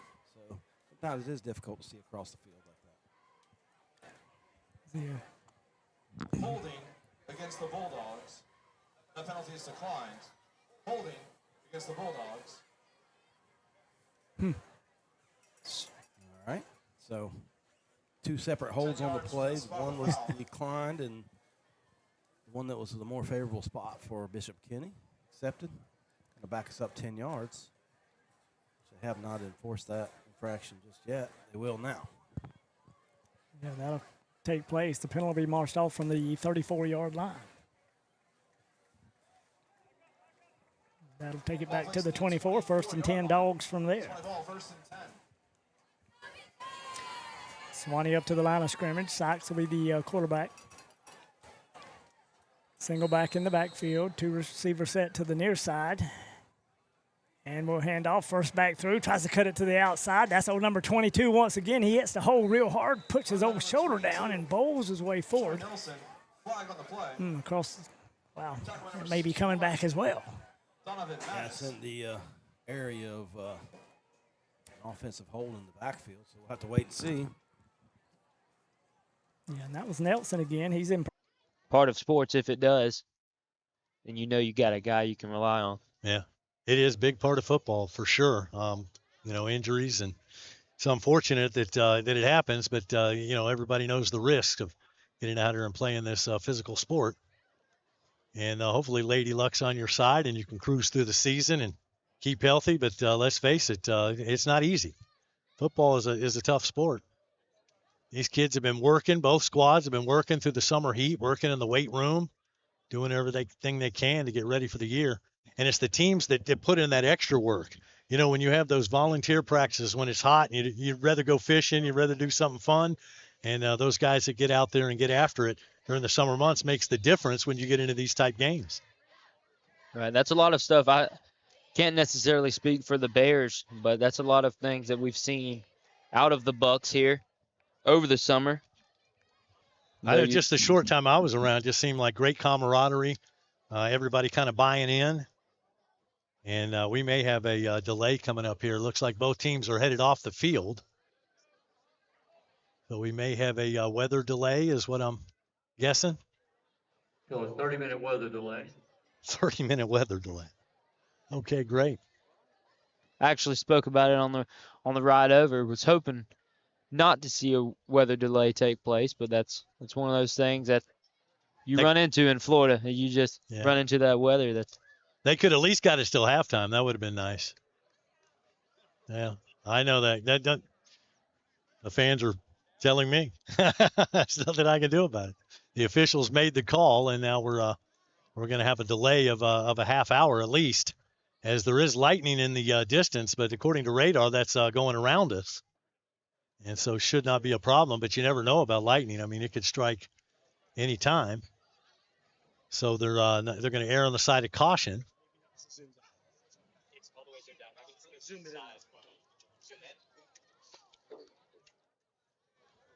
So, just one of those things. There's not a whole lot you can do about it as we The information we have is going to have to wait the 30 minutes. We'll update you as soon as we have more information. That never made sense to me, though. You got the delay and everybody's sitting here in the metal bleachers.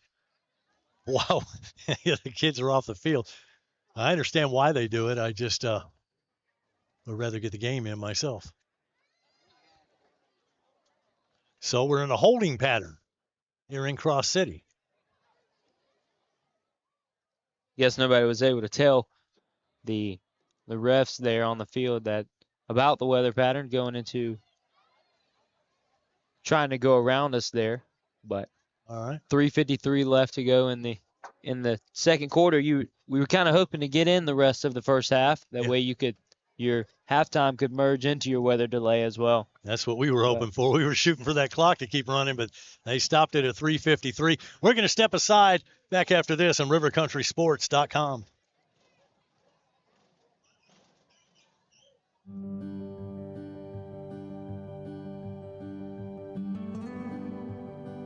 You were there at the beginning. You stood behind me, guiding me through good times and bad, teaching me lessons I wouldn't appreciate until later, preparing me for the day when you couldn't be here. What you've given me, I'll carry wherever I go. And because of your planning, I know I'll go far. Set your family up for life. Southern Farm Bureau Life Insurance. Your friends for life. Farm Bureau Insurance, serving Florida for over 70 years. In Suwannee County, you'll find Farm Bureau in Branford and in Live Oak. In Branford on Drain Street, phone 935-1274. And in Live Oak on Dowling Avenue, call 362-1274. Real service, real people, Farm Bureau Insurance.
But a first down swing. Yeah, and what really set that play off, like we talked about, Hunter Watson got that great block on the outside, drove his man to the far sideline, opened up the big hole. Dogs get a first down, and we're on the move. Right around the 44, 1st and 10. Shotgun formation for Sykes. Single back in the backfield, 2 receivers set near side, 1 to the far side of the field. Watson will get set on the far side. That's the short side. Handoff underneath the Lou Jack. Boy, he's met right as he goes across the line of scrimmage. May have picked up a yard or 2. We'll see where the forward progress leaves him. Yeah, he's going to get a favorable spot, a gain maybe of, well, we'll have to wait and see, but just a host of Crusaders there to meet Lou Jack in the middle. Gain of 1 maybe on the play. Yeah, I'm surprised the official on the near side is the one that was spotting the football instead of the one on the far side of the field, closer to the play. Odd things here so far, but Dogs face a 2nd down and 9. Sykes in the gun. Receivers on either side. Pretty good fast rush, and boy, they're going to call us for a hold. I saw that one, and he tries to get it to Fryer. Maybe a little jump pass. Fryer couldn't get a paw on it, and it'll go incomplete, but it went for naught anyway. yeah, one of those big dogs over there on the left side was kind of got beat off the snap and was trying to make up for it and got called on the penalty, so that'll back Suwannee up. We'll see. We'll wait till the officials to mark it off or give the indication, which we saw the hold. So we did. It wasn't one of them phantom calls we get every now and then. No, that one was legit. Follow Suwannee County football all season long.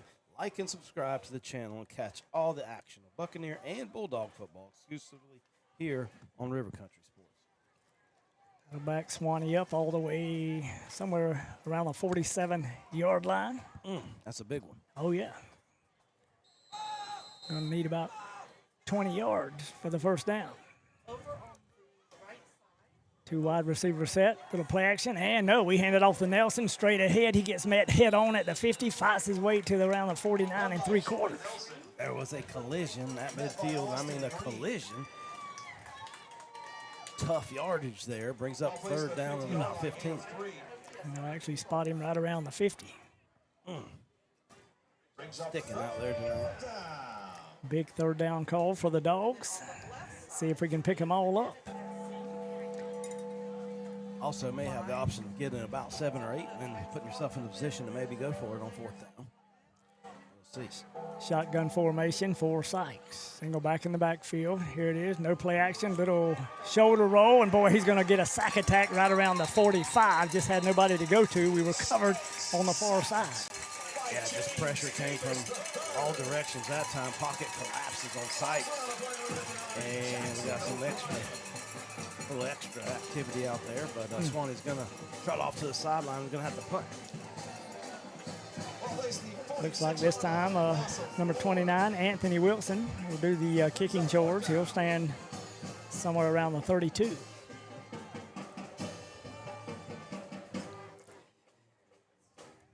The old long snapper for the Dogs, he'll have a big job on his hands because BK here lately has been coming after it. They got a bunch across the line of scrimmage right now.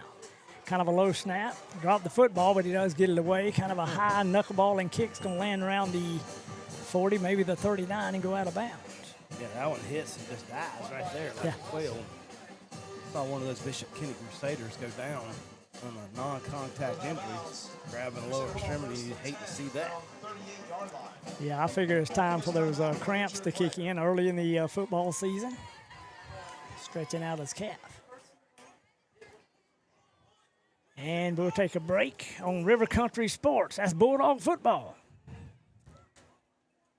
It's rodeo time in Live Oak, the 5th annual Swanee River Roundup Pro Rodeo, October 17th and 18th at the Bob Holmes Covered Arena at the fairground. Bull riding, bronc riding, barrel racing, roping, steer wrestling. Tickets at the gate, adults just $10, 12 and under $5. The Swanee River Roundup Pro Rodeo, presented by Pilgrims and sponsored by Visit Swanee County. Friday and Saturday, October 17th and 18th. Live streamed on the 18th at rivercountrysports.com.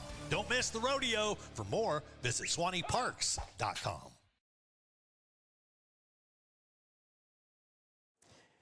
Back here at Bishop Kenny Stadium, number 10 was the injured player, or I should say the player with cramps. They stretched them things out, and Thomas Strait will come off to the near sideline. Bishop Kenny has the football, 1st and 10 from around the 38-yard line. Swanee in a 3-man front. Shotgun formation for Hawkins. Single back in the backfield, 2 receivers on either side. Handoff, first back through, that's Madison. Cuts it to the right side, finds a big hole across the 40, up to the 45, and we miss him at the 50.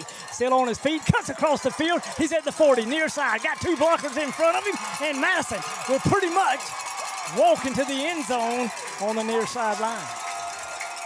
I'll tell you what, he made a jump cut on the far side of the field, and you just can't really coach that. That's just natural gifted athleticism. And he does that. And I'm talking about all of a sudden, he's gone. Some 68 yards. Wow. Mercy. Madison is a weapon for sure. And he's only a junior. Goodness gracious. Yeah, he was a key feature of their running game last year.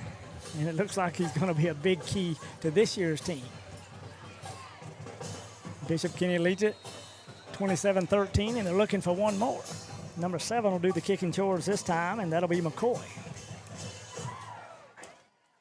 The quarterback will be the holder. That's Hawkins down on the tee, up, end over end. And it is no good. Man, pushes it wide right, but just like that, 7:19 here in the 3rd quarter. It's Crusaders 27, Bulldogs 13. You're listening to Bulldog Football on rivercountrysports.com. Uh-oh, better call Bennett. When it comes to glass, in this area, folks know to call Bennett's Glass Company. Serving Live Oak and the surrounding areas for over 50 years. Their reputation speaks for itself. From commercial to residential, new construction, remodeling, custom glass, auto glass, shower doors, mirrors. Tell your insurance company you want Bennett's. Bennett's Glass Company on Gold Kiss Boulevard in Live Oak, 386-362-2295. When glass breaks, better call Bennett's. Back here at Bishop Kenny High School. Looking at the old St. Johns River, the lights glaring off of it. And the Dogs of Swanee, boy, they're in a battle. It's 27-13, and we're going to have to answer with some points to stay in this football game. Yeah, I think it's time now. We've got to answer every score if possible. Just number 6, Madison, for those guys, he is just a force. Probably in the stretch to say one of the best athletes on the field when he steps out there. And We're going to send out number 7 to kick the football off when he kicked off last time. And that would be, I think, Andrew McCoy. They've got 2 number 7s. Yeah, I would figure it would be Andrew. I think T.J. Belton, the other number 7, just a 9th grader, but you never know. They'll tee it up at the 40-yard line, back deep for the Dogs. They're going to do a little pooch kick. We're going to call for the fair catch right around the 34-yard line. That's where the Dogs of Swanee will start out 1st and 10. That time he signaled for the fair catch and fair caught it. So no return, but we do get the ball just shy of the 35-yard line. Pretty good field position to start the drive. Yeah, and that was Kamari Lovett on that fair catch for the Dogs of Swanee. See if we can crank up that offense. Like some new numbers and jerseys out there on defense. Oh, yeah. Kenny. Swanee up to the line of scrimmage. And we'll have Ty Moses along with number 1, Jamarcus Cherry. They'll be to the near side. Maybe Fryer to the far side of the field. Split backs in the backfield. Shotgun formation, little play action, and going to try to throw it to Fryer, who was in man coverage, but it goes incomplete. Thrown just a little bit behind him. Just a little bit behind him, unable to link up, but he did have time that time, so encouraging. Offensive line holds up, gives him plenty of time there in the pocket. Just unable to be on the same page with Fryer that play. Dogs will face a 2nd down and 10 from the 34-yard line. 7:12 to go here in the 3rd quarter. BK with a commanding lead, 27-13. This time Fryer and Cherry will come to the near side of the field. We're sticking with the split backs. Sykes will be in the gun. Here's the snap. Quick pass to Fryer underneath one of those flanker screens. Cuts to the inside. Fryer's got a little running room. Cuts back to the 45. He's still on his feet to the 50. Another juke move, and he gets banged down right at the 46-yard line. What a great run after catch by Fryer, and they're going to call a timeout for him to play on the field. But special skills there and just on display by Coy. I think you call him the boy, Fryer. Well, he's got those sneaky moves. He is sneaky. He's sneaky quick. He's a great athlete. Has a lot of athletic DNA in him that's much like legacy, I guess you would call it there in Swanee County. But we do have an injured player, and that looks like it's going to be for cramps as well.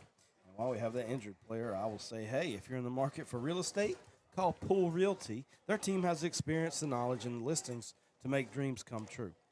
Their agents work hard to match each customer with a property that best fits their needs. Whether you're looking in Live Oak, Branford, or anywhere in North Central Florida, they are committed to providing an exceptional real estate experience. Pool Realty with offices in Live Oak and in Branford. Call Pool Realty for all your real estate needs.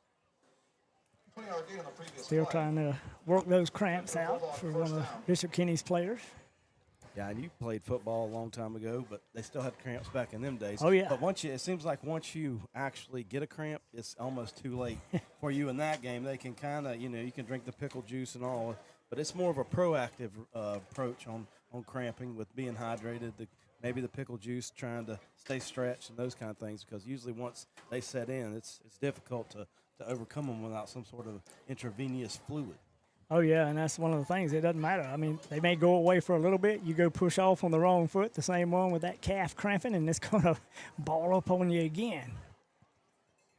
Older people have them cramps at night, and they just grab their leg and hold on. I mean, I'm getting there. I'm catching it. I am catching it, for sure. They're still attending him, and I'm going to say that was number 8 that was down this time, Austin Green, a senior for Bishop Kenny. Don't miss the Coaches Show. The Coaches Show each Monday here at River Country. Join Wayne Luttrell and Coach Kyler Hall for the latest on Bulldog football. Brought to you in part by Van Carpet One, Farm Bureau Insurance, and Swanee County School District. The Coaches Show, 7 to 8 p.m. Mondays here on River Country Sports. It'll be Lou Jack Smith and Nelson in the backfield for Swanee. Shotgun formation by Sykes. 2 receivers on the far side, 1 to the near side, and we're looking at a 4-man front. We got somebody with a yellow vest running across. I don't know what that is or who that is, but there they go. It's not a streaker. No, it's not. Thank goodness. The officials will set it for play here shortly.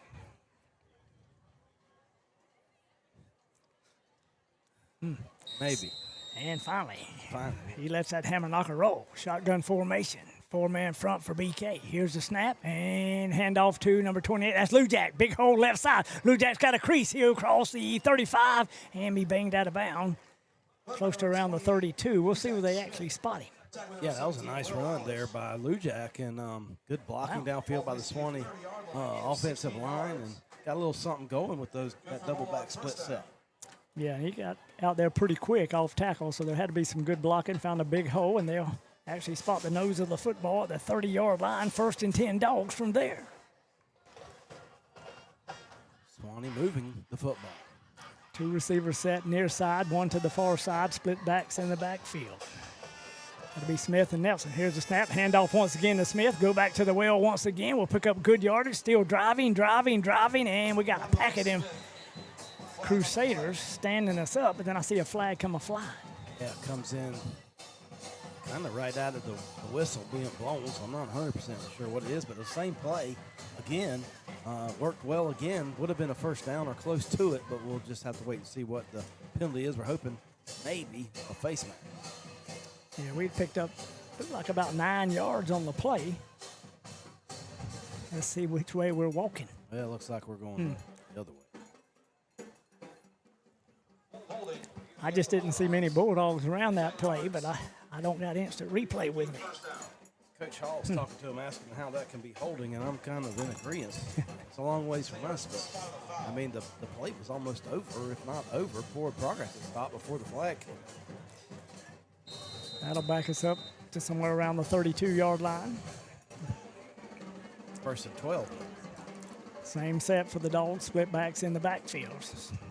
Sykes waits the snap, little play action. Boy, running for his life, near side looking, and boy, they just converge on us and knock it to the turf. We're going to lose more yardage back to the 42. Yeah, and hopefully Sykes can watch the film and learn from that. He had plenty of time to get rid of that football, and that's a big 9 yards you lose there when you could have easily have dumped it off or thrown it away. So hopefully a good learning opportunity there. That was Will Elise, number 17, on the tackle for BK. And the Dogs will now have it at the 39-yard line. And it's almost 2nd and a country mile. Yeah. And granted, now it's easier for me to say that I'm not being pursued by those big young men down there on the field, but when he watches the film, he's going to think he should. 3 receivers set, split backs, going to throw it out there, intended for number 1. That's DeMarcus Cherry, but it sails over his head, and it'll be incomplete. Yeah, just a little bit overthrown there. Cherry, with umpires allowing a lot of contact. Number 23 was guarding him. That's Dinsmore, Rocky Dinsmore. That's a good footballer. So it's water break time. It will be, and with that, Bulldog football on River Country Sports. Oh, my. Looking for the perfect spot for family dinner or catching the game? Beef O'Brady's is all about great food, friendly service, and fun for everyone. From their famous wings to hearty entrees, there's something for everyone at the table. Beef O'Brady's of Live Oak, where every visit feels like home. See you tonight.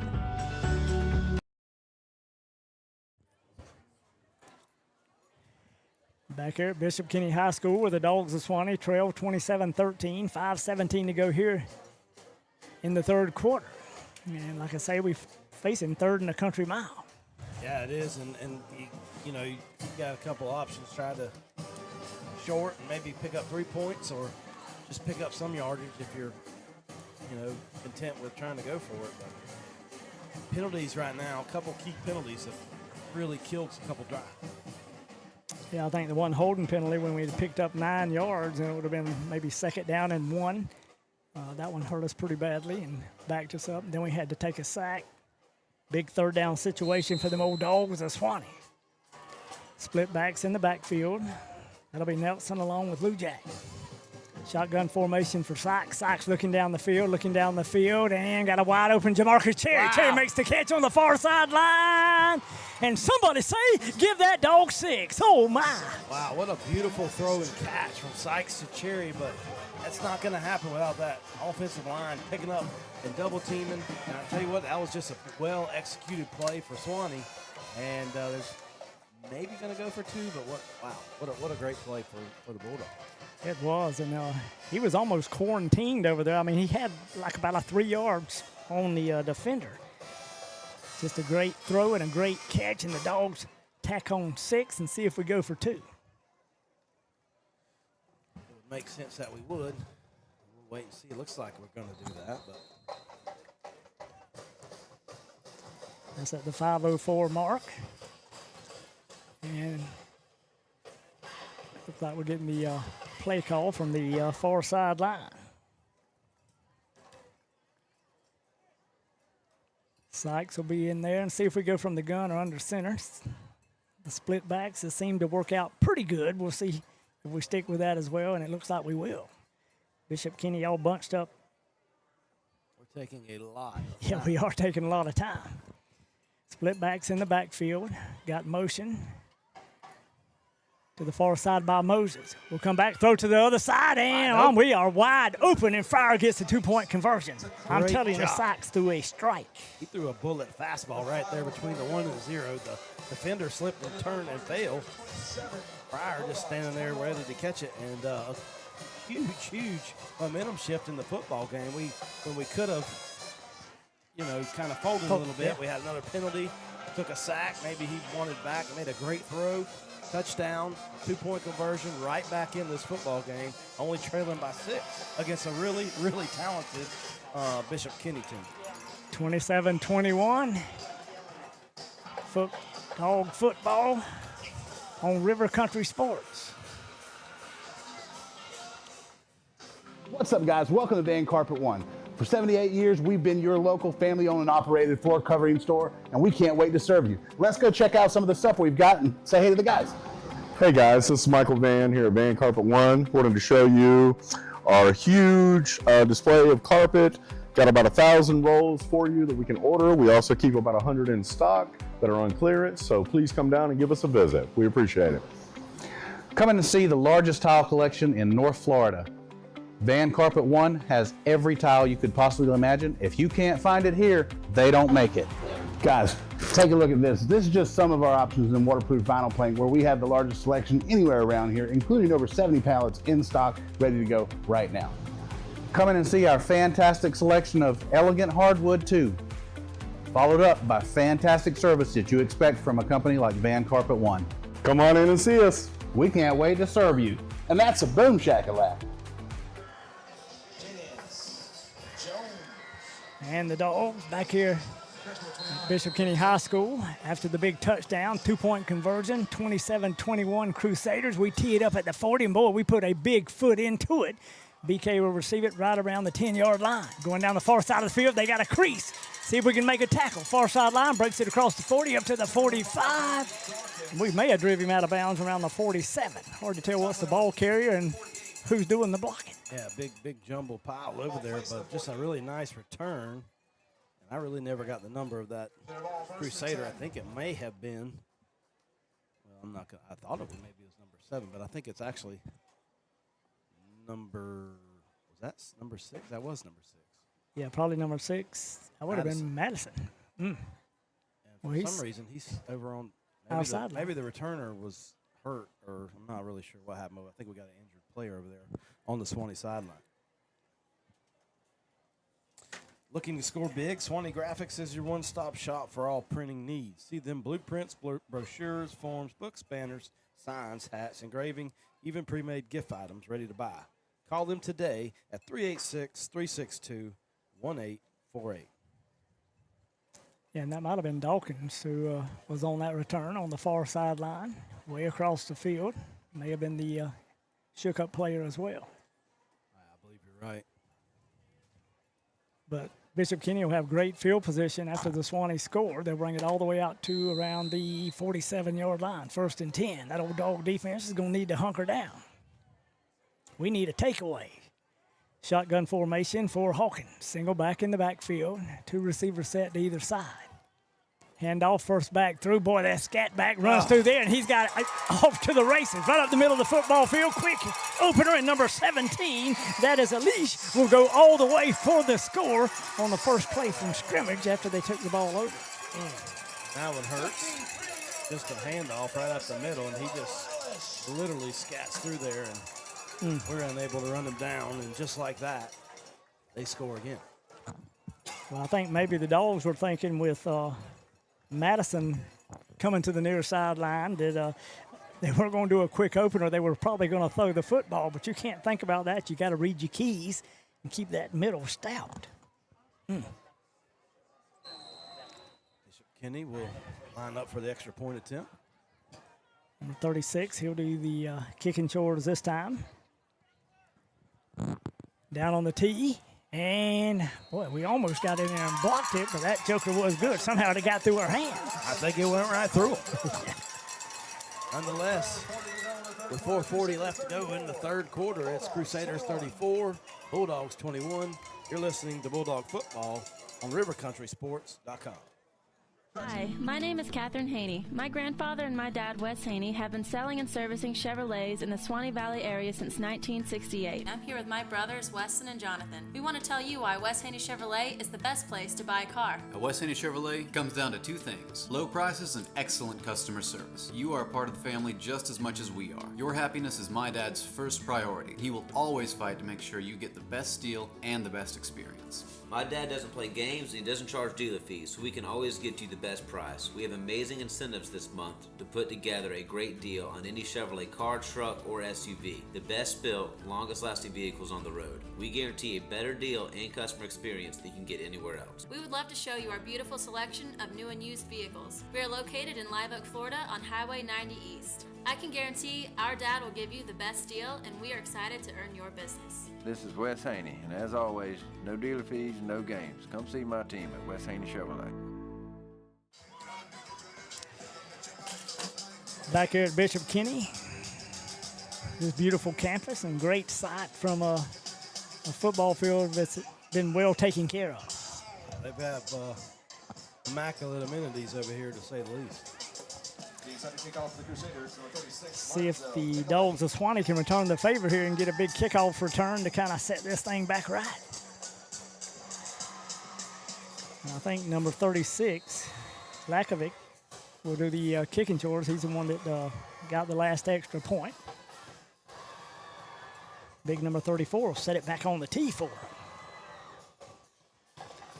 Approaches the football. Here's the kick. High end over end kick. And it's going to hit the turf. So one of them Dogs picks it up going to the far sideline. That's number 18 for Swanee, Trayvon Fee.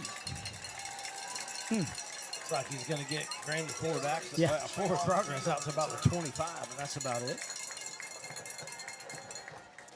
That'll been the first time that we've seen him in there tonight as far as a return man. Bulldog ball, 1st and 10. Dogs will have a 1st and 10. Around 25-yard line. At the 25-yard line. We'll head up on the far sideline, get our next play call, and probably line up on the ball. And we do. Bishop Kinney in a 3-man front. See if they jump into 4, and we'll do that. Different quarterback in there for Swanee. Yeah, shotgun formation. That'll be Rylan Filial. Single back in the backfield. Receiver set to either side. Filial handoff, first back through, and I believe that might have been number, I'm going to call it 15. Yeah, it was Rojas. Yeah, so a whole new slew of Dogs in there. Ball placed at 27-yard line, gain of 2, brings up 2nd down. I'm going to say, actually, every single player in there right now is back up, so I'm not sure if this was scripted or what, but and while I'm looking at the Bishop Kinney defense, appears they're all new defenders as well, so this may be some kind of pregame coaches agreement to get some of the backups and maybe even some of the JV guys. Yeah, get him some good playing time.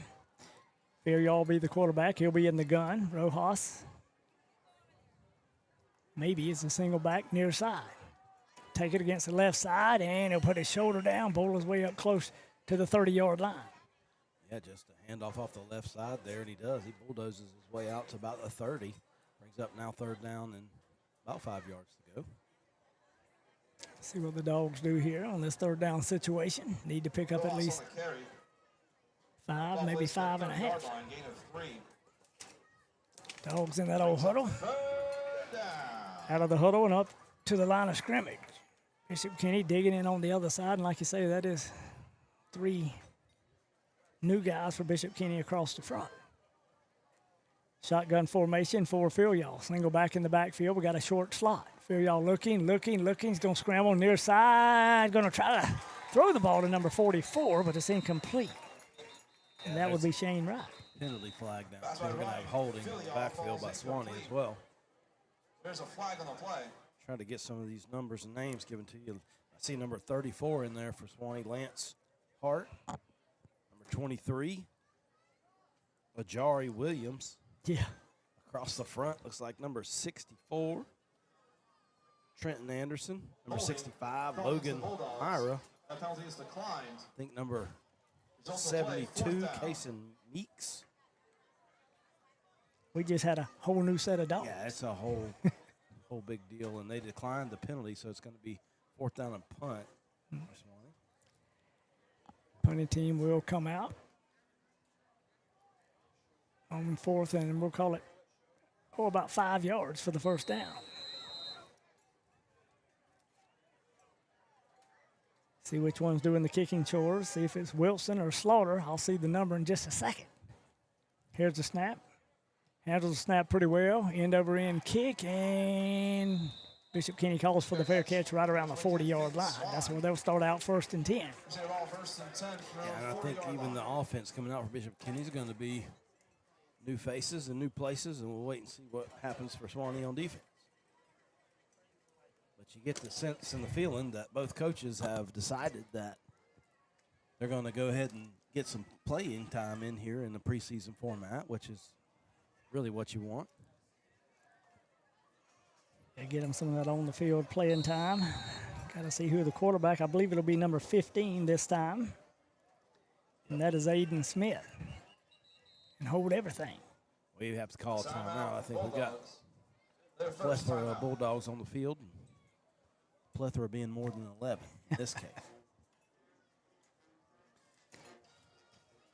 Follow Swanee County football all season long. Like and subscribe to the channel and catch all the action of Buccaneer and Bulldog football exclusively on River Country Sports. And while they're taking this time out, we'll go ahead and take one as well. You're listening to Bulldog football on rivercountrysports.com.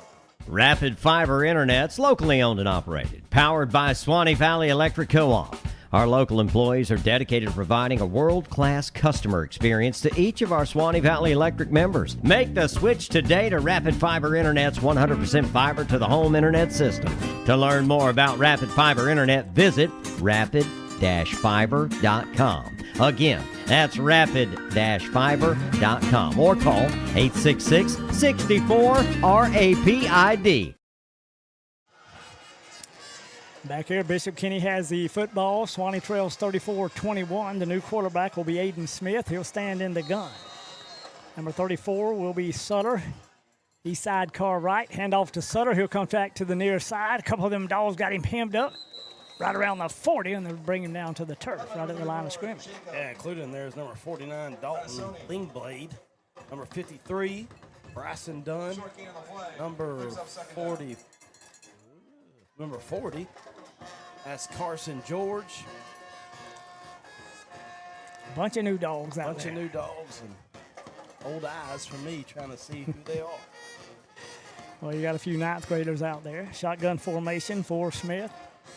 Single back in the backfield. That'll be Sutter. 2 receivers set on either side.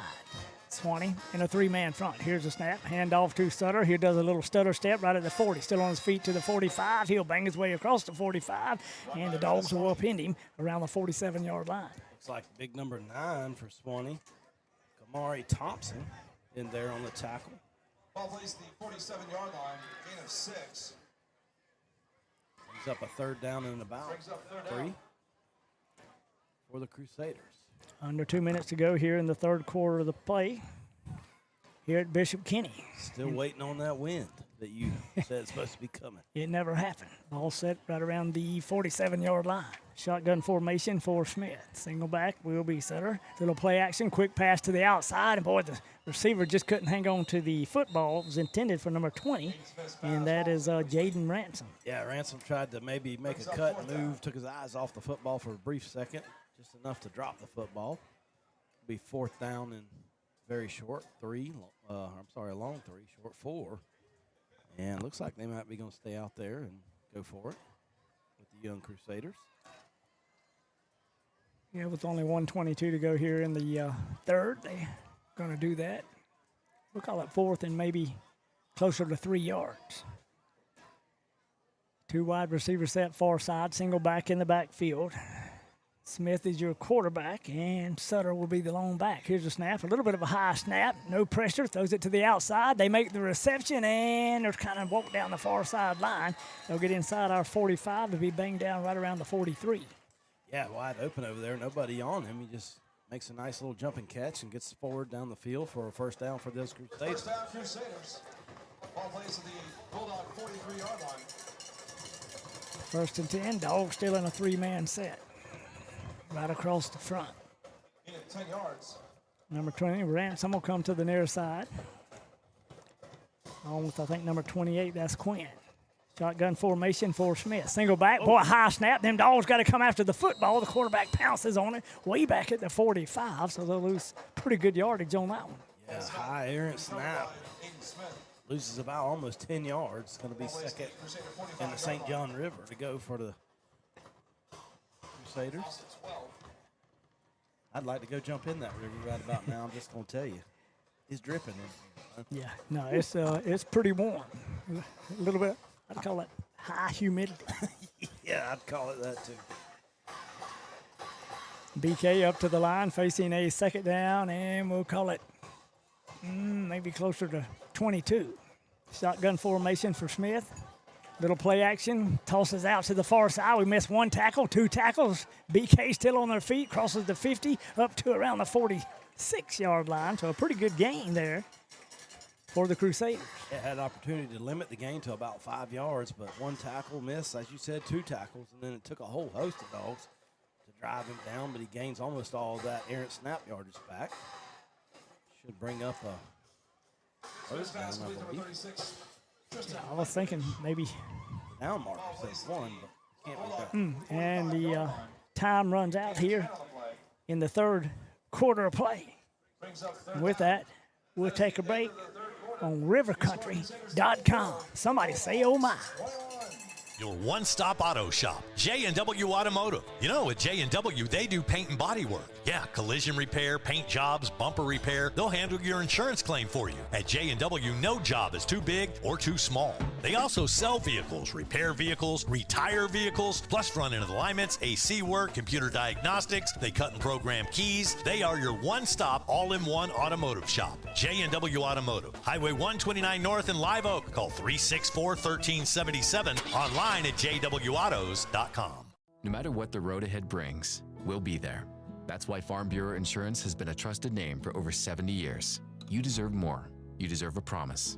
Local people, great rates, friendly service. That's the Farm Bureau Insurance promise. Farm Bureau Insurance, serving Florida for over 70 years. In Suwannee County, you'll find Farm Bureau in Branford and in Live Oak. In Branford on Drain Street, phone 935-1274. And in Live Oak on Dowling Avenue, call 362-1274. Farm Bureau Insurance.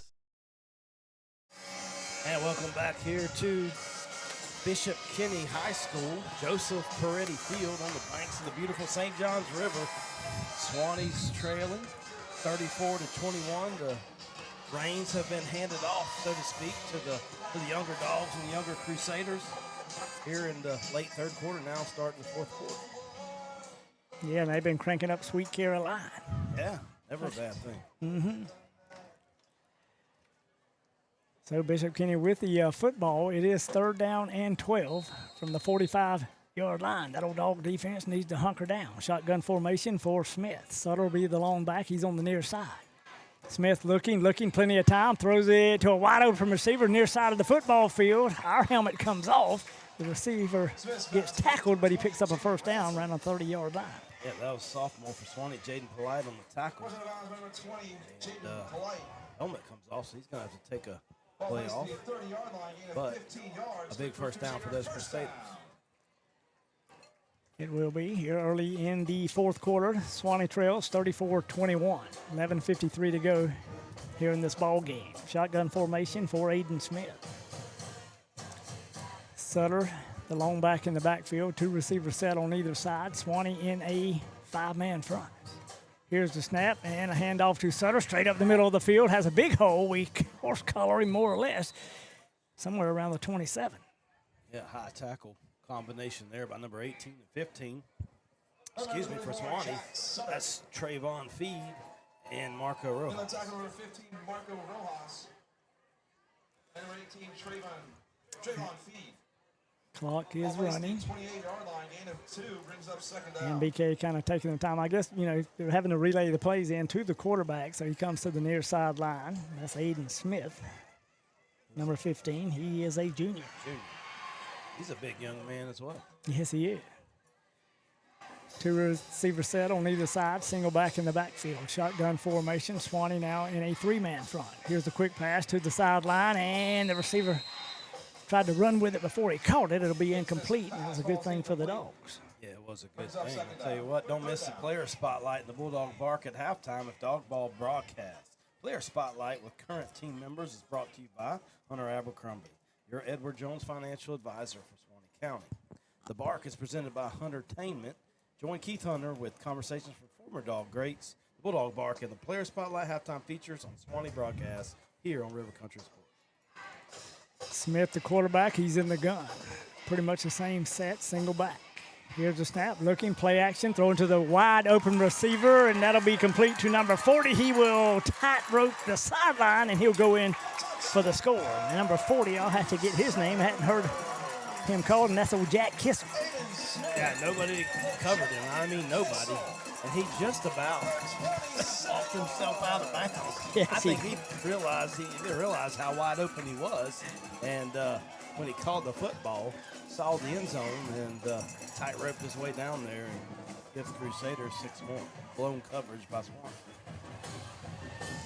Pretty good pass and catch for the Crusaders. 10:49 to go in this ball game, and BK tacks on 6 more. They're looking for 7.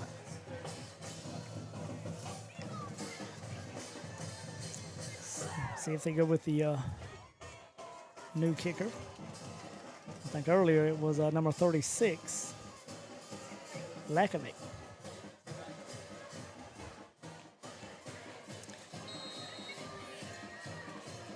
Set for play. The quarterback, the original quarterback's the horrible. Boy, them Dogs pounced through there and they blocked the point after, and it'll be no good. Oh, yeah, they do block. Now, hold everything. The officials are talking. I don't know if there was a flag thrown or not, but I guess we'll wait and see. It's got to be against Swanee. Yeah, it's going to be all sides, but Mercy. I mean, talk about not having some feel for the moment. Yeah. I mean, both coaches want this to be officiated properly, but I mean, at this point, you just wonder why you throw that flag, but they did. Well, I think Bishop Kenny this time, they may go for 2 here because they're huddling up on the near sideline and talking about it. They probably will because that was a disaster on the extra point attempt, but they're going to get a second chance because Swanee did jump off sides, and they're going to call a timeout. They will. And with that, we'll take a break here on rivercountrysports.com. Josh Anderson here from Wayne Fryer Live Oak. I'm inviting you to come tour the best built manufactured homes on the market. Choose from 2x6 exterior walls, upgrade insulation, vinyl plank flooring, shiplap accent walls, barn doors, tile showers, and so much more. All our homes come with delivery and setup, AC, steps, and skirting. And at Wayne Fryer Live Oak, homes start at just $69.9. If you've always wanted to own your own home, now is the time at Wayne Fryer, US 90 West, Live Oak, or visit us online at waynefryerhome.com.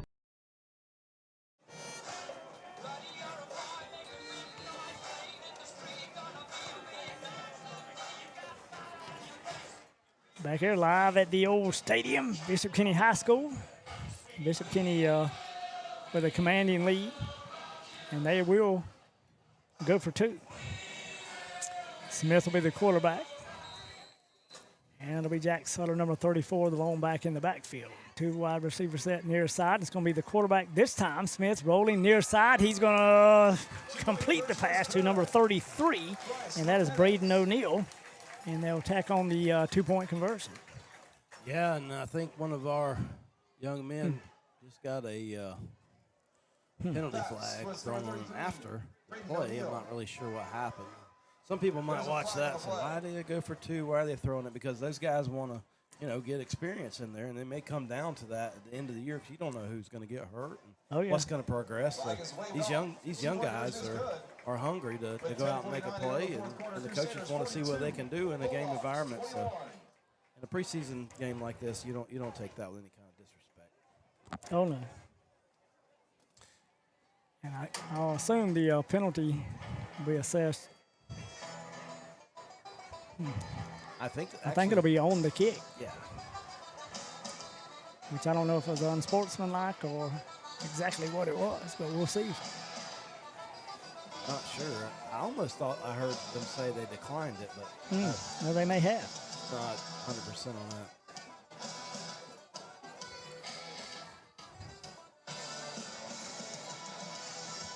And what are we doing? I'm confused. I really am. Well, I think that Bishop Kenny was about to kick it off the wrong direction. Yes, they were. I'm pretty sure that's what was going to happen. I thought that was the penalty yardage that had been assessed, but no, they were going to kick it off the wrong direction. And like you say, they must have declined the penalty. I don't think you can take it after the kick, but you never know. It's not like I know the rules. We teed up at the 40-yard line. Number 36 will do the kicking chores for them. That's Lakovic. I'm not sure, but I think we've only got 10 guys out there on the return. But maybe I'm missing somebody. Yeah, I only count 10. We got 10. Now here's 11. There we go. Lakovic tees it up at the 40-yard line, waiting to put a foot into it once the official marks it for play. And there he goes. And the ball falls off the tee. And like you say, there's no wind. There's no wind. Absolutely none. Let's see. So they'll try it again. High end over end kick. Swanee will return it or try to return it. Boy, we'll bobble the football right around the 15. Take a little stutter step and bump the middle of the football field. Boy, like a quick opener. Across the 40 to 45 to 50. And boy, one man to beat. He drags away from that tackle. We'll go to the 35 to 30 and maybe inside the 20-yard line. We'll see where they mark us out of bounds. Wow, who was that dog? Somebody get that number. That was number 5, old Bubba Levitt. Love it, I believe. I really can't tell, but he only had one man to beat, and that was the kicker. Yeah. Kicker grabbed him. He ran out of that tackle, and that was certainly entertaining. I like that big stutter step to start things off, and that just kind of opened it up. I don't know. Yeah, yeah, that was went from disaster to fantastic real quick. Waiting for them to put the football down. I think it's going to be. They take forever to stop. Yeah, right. Maybe it's right around the 19. I don't know. I got a bad view. Shotgun formation. I think that's Phil Y'all that's still in there. Hand off first back through. Do a little stutter step. Big opener right up the middle of the football field. And them old dogs are knocking on the door. That was Trayvon Feed with a nice run. For Swanee. Number 18. The game has slowed down or sped up or, or something here in this fourth quarter. It has not sped up. It has gone in reverse. Shotgun formation, handoff first back through, gets turned around, spun around, and spun to the turf. And once again, that was Feed. Yeah, nice play made by Cason Sparacino, number 39 for those guys. Sparacino. Loss of a couple. 3rd and 4 now, maybe long 3. See what definitely the dog. 4 down. Yeah, it definitely is. Looks like Phil Y'all remain at quarterback. Let's see who the running back is. That's probably Feed, number 18. It'll be sidecar right, split receivers on either side. Looking at more or less a four-man front. We'll bring motion in front. That's that little touch pass, number 14. He'll take it right over the football field. That's Jones for Swanee. It's a pretty good pickup. Yeah, Diave Jones for Swanee. First down gain on the little front where they call that a pass. Yeah, I just call it a touch pass. I mean, yeah, a little touch pass. I'm not sure what you call it, but it was effective. First down goal, Swanee. Swanee knocking on the door of Bishop Kenny. We trail 42-21 and needing some points.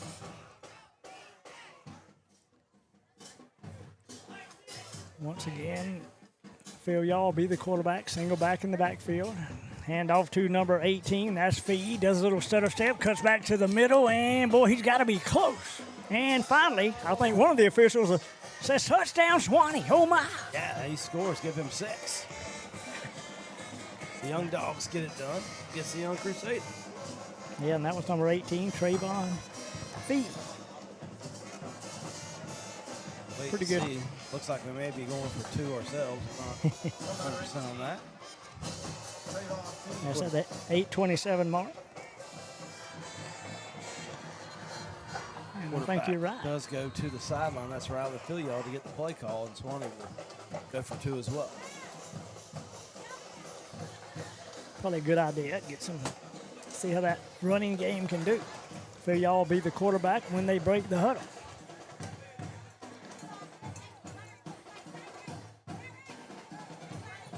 Feed will remain as the running back. Actually, that's number 7. Yeah, that's Phil Yaw still.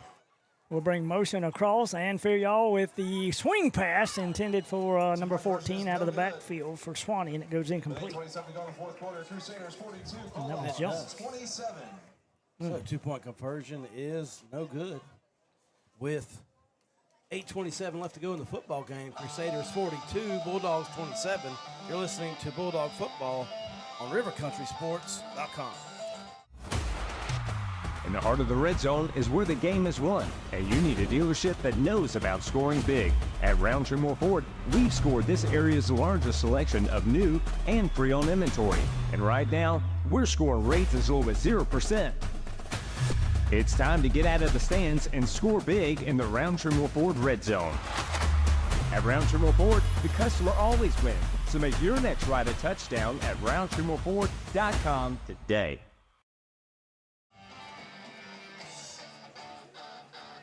Back here live, boy, they are banging on the music. BK ahead 42-27, 8:27 to go here in this football game, the old kickoff classic.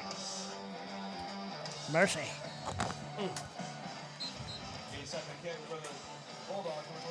Swanee will do the kickoff from the 40-yard line.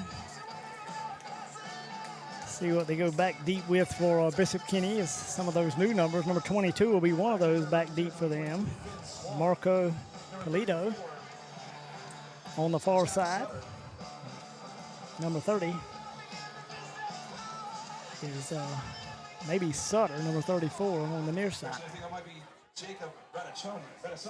I tell you what.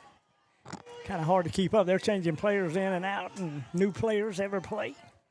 They really are, and as you said, the pace of play, if this was on the golf course, would be too slow. I'm going to just go ahead and say it. We got to get this thing sped up. Mercy. Swanee will kick it up off after the touchdown.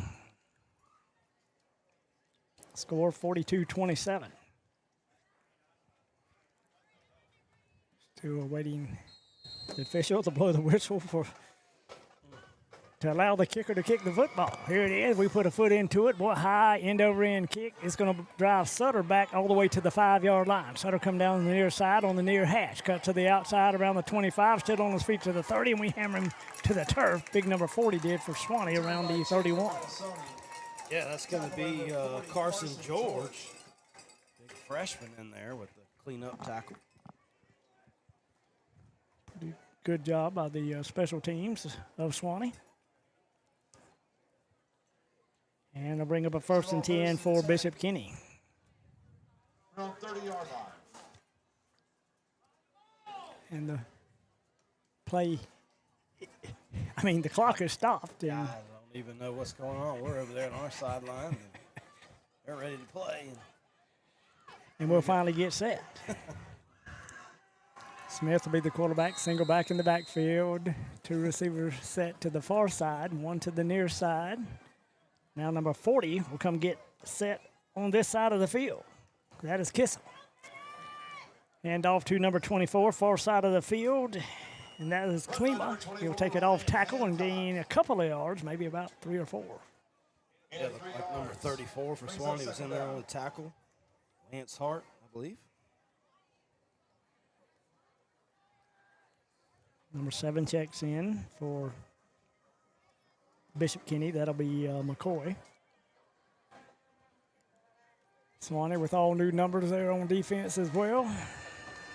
Bishop Kenny breaks the huddle. They come to the line of scrimmage. Dogs digging in on the other side with a 4-man front. Shotgun formation. And here's the snap. Actually, number 7 acting as a quarterback. Dogs got the running back by the hips and drags him down around the 35. Yeah, I think that's number 7, T.J. Belton, the freshman for those guys in there. And bring up a 3rd down. Number 34, Lance Hart. 34 for Swanee, Lance Hart on the tackle. Yeah, and the thing with Bishop Kenny, I guess since they are allowing freshmen to play, they got 2 number 7s. Right. You got a McCoy, and then that is probably Belton because he was listed as a quarterback. Belton will be in the gun, single back in the backfield, 2 receivers set near side, 1 to the far side, 4-man front for them old dogs of Swanee. Long snap count. Here's the snap. Hand off, first back through. They'll go off the left side, and he'll gain another couple of yards. Should bring it up a 4th and 3. That's right. Looks like coming out of that pile, credit him with a tackle will be number 25, I think. 25, Jadace Jones. Be 4th down now. Looks like they're going to stay on the field and go for it. Yeah, I think they will. They'll keep the freshman quarterback out there, number 7, T.J. Belton. Bishop Kenny still in the huddle. And at least the clock is moving. Yes. Dogs digging in on the other side. We'll be in a 4-man front. Belton has a single back in the backfield, 2 receivers near side, and got a lot of pressure up the middle. Belton scrambles away from that, does a little spin move. We hit him at that 40, drive him backward, forward progress. Probably got him across the 40-yard line and a 1st down. Yeah, he just did get across. And, going to get that 1st down and keep their drive alive. Officials are going to call timeout. This is a timeout for the 4th quarter water break. Or water break. So with this timeout, we'll take a timeout as well. You'll listen to Bulldog Football on rivercountrysports.com. It's a bit of a road trip tonight as the Dogs travel to Jacksonville to take on the Bishop Kenny Crusaders. Make Live Oak Jewelry your one-stop jewelry source. For rings, bracelets, gold chains, and earrings, you'll find it all at Live Oak Jewelry. We're also your source for loose or mounted natural or lab-grown diamonds, and find out the difference between the two. It's all at Live Oak Jewelry, proudly serving the Suwannee County area for 79 years. Back here at Bishop Kenny High School, they lead it 42-27, and mostly got a lot of 9th graders and 10th graders playing in this 4th quarter. Yeah, and they're getting snaps, they're getting time on the field, getting just valuable. You never know when an injury happens throughout the season. Somebody's got to step up, put some film out there, give them things to work on, and hopefully everybody stays healthy and gets through this game because let's face it, the score is pretty decided. The game's outcome was decided by the 4th quarter. Belton will be the quarterback. He'll stand in the gun. 2 receivers set near side. Got a short slot, single back in the backfield. Here's the snap. Belton's looking. We come with a big blitz up the middle, and boy, we're going to sack attack him right around the, I'm going to say the 34, maybe the 33 and a half. Yeah, that's number 15, Marco Rojas, from his linebacker position. Yeah, he did a good job that time. Skated right through there. Just a 10th grader for Swanee. You don't often see the linebacker quarterback split. That's Rojas. Not very often. And I think he ran the football a few times. He did. Shotgun formation for Belton. Single back in the backfield. Here's the snap. We're going to get blitzing once again. Got a lot of pressure, He's going to be sacked once again. Back around the 25-yard line. Yeah, by number 25, Jadace Jones, a sophomore. Back-to-back sack. And they are really backing him up. Miss a third and a country mile. It is. The clock is ticking. Down around the 4:40 mark here in the fourth quarter. Swanee trailing 42-27. As Belton gets the play call from the near sideline, he'll run it back into the huddle. Out of the huddle up to the line of scrimmage. Mo Doggies digging in on the other side. We'll be in a four-man front. Now we'll jump into, we'll just stay four. Here's the snap, straight handoff coming near side. This time a new running back with the football, and he'll get banged down probably after a gain of about 3 yards. Lance Hart heard his name called a few times tonight here in the fourth quarter on the tackle. Number 34 for Swanee. And I believe that was number 24 for BK on the, they got two of those, but I'm sure it's Ryan Hancock, the freshman. That's going to bring up fourth and about 22-ish. And we'll see if they punt it away. If they are, they need to put somebody out there to do it. Right now, there's nobody out there. Not sure what's about to happen. But there's a possibility they could go for it here. I mean, I don't think nobody's called a timeout. They may take a delay of game, is what they're going to do. Which will stop the clock. Actually, it's going to take a timeout. Timeout? We'll take a timeout as well. You're listening to Bulldog Football on rivercountrysports.com. Carl, it's hurricane season again, and you still haven't cleared last year's debris. When you gonna get that done? I just don't know when. It kind of work and being able to talk and announce games. Yeah. Really keeps you connected kind of with everything. It does, and it's fun, and you have to have a love for it. And I want you to come out with a kind of a signature call. Right. You know, you got to come up like up in Live Oak. You know, Andy Day, he's give them dogs 6. Yeah. So we need one for you. Something, Right. you know, the Bucks when they score, the excitement. I mean, what do you have a call in mind? Well, that's one that I've been thinking of a lot. I've not really came to one yet, but hopefully over the next kind of couple games, that'll be one that kind of just flows out and something we can stick with for a while. Used to work games down here. We did a game of the week for years when I was doing radio, and Ed Limblade was the guy I used to broadcast with, and he came up with the name the Galley. He called the stadium here. He called it the Galley. And I said, yeah, that's lame. Why would you call it the Galley? He said, because this is where Buccaneers eat. What do you think? I mean, is that? And Well, then we kind of use that. And now that's goes back Use 10 it as years. the Buccaneers in the galley. The Galley, because this is where Buccaneers eat. Nobody else is coming in here. That's right. Nobody eating our lunch. That's right. Yes, sir. Yes, Okay. sir. Yeah, no, that's a good one. So I'm definitely working on trying to find myself one as well. Okay, keep working on that. Get some signature moves. That's Yes, sir. key for broadcasting. For sure. Yeah. So it's pretty cool that that you came back. I mean, so this is your alma mater, and now you're calling games for these guys. When you look out and you're watching these guys, I mean, can you see the plays developing? Because having played, I mean, and having played under Coach Clark, you kind of know the inside of it. So do you see that, like the offense kind of developing, or oh man, he should have went left, or somebody missed their block, or Yes, sir. Being up in the box definitely allows you to see everything, but knowing kind of the inside of what things are taking place. And Single back in the backfield, number 23 for Swanee. Jory Williams will be the receiver on the near side. Shotgun formation. Here's the snap. Handoff to Feed. He'll go off the right side. Good blocking. Feed. Boy, pass through the hole, and that dog is gone. You can kiss him goodbye, and somebody say, oh, my, give that dog 6. Wow. Quick strike offense. Feed down the field, 51 yards, touchdown strike.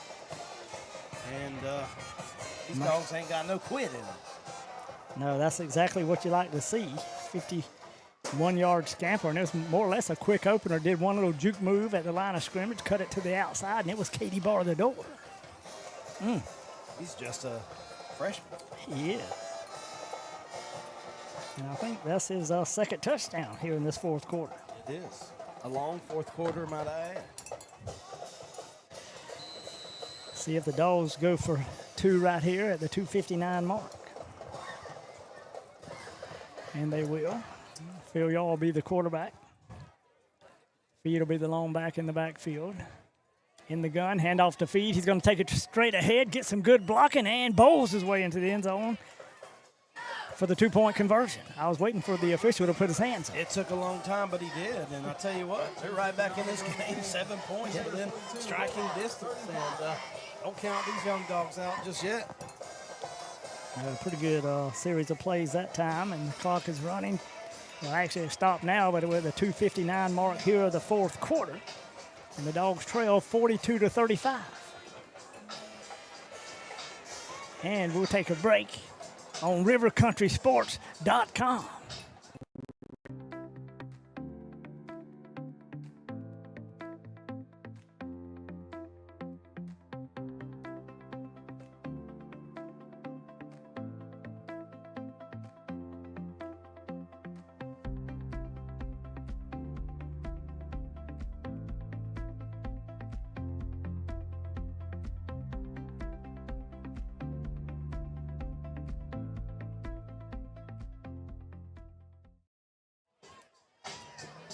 Back here at Bishop Kenny High School, this beautiful facility, the Dogs have come back, and it's 42-35. We got just under 3 minutes to play here in this football game on the old Kickoff Classic. Yes. Number 29 for Swanee will do the kicking chores. That's Anthony Wilson, and it'll be teed up at the 40-yard line. Here's the kick, high end over end. It'll be retrieved and fumbled, but he picks it right back up. Big number 34 for them, cuts it to the outside. He'll cross the 30 and be drugged down right around the 32 or 33 by number 17 of Swanee. Yeah, that's a right. Phil Yaw, quarterback. One of them tough quarterbacks. Man, we got some, in baseball, you would call that a utility player. These guys can play everywhere. Pretty good deal for Swanee, 2:49 to go.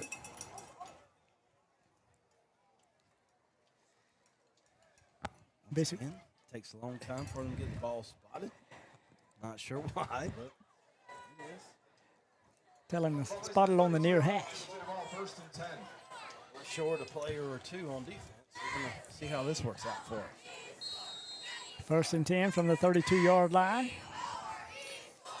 Belton will be the quarterback. Single back in the backfield. Quick pass complete to number 41 on the near side for Bishop Kenny, and that's Taylor Johnson. Yeah, he hit the turf. Good thing because we were short a player. We ran one on right there at the very end, but got away with that one. Minimal gain. Well, actually, good gain. Almost the 39-yard line. About 7 yards. Pretty good pickup for Bishop Kenny. Ball mark set right at the 39-yard line. Swanee in a 3-man front. Number 7, Belton, will be the quarterback. Out of the huddle and up to the line of scrimmage. Looks like number 35, Noah Paulus, be the lone running back, and Swanee jumps offside. And that stops the clock with 2:02 left to go. The ball encroachment. Going to give them an easy first down. 5-yard penalty. Results in a Crusader first down. For number 35, that might be his first appearance at running back tonight for Bishop Kenny. As they stay huddled up.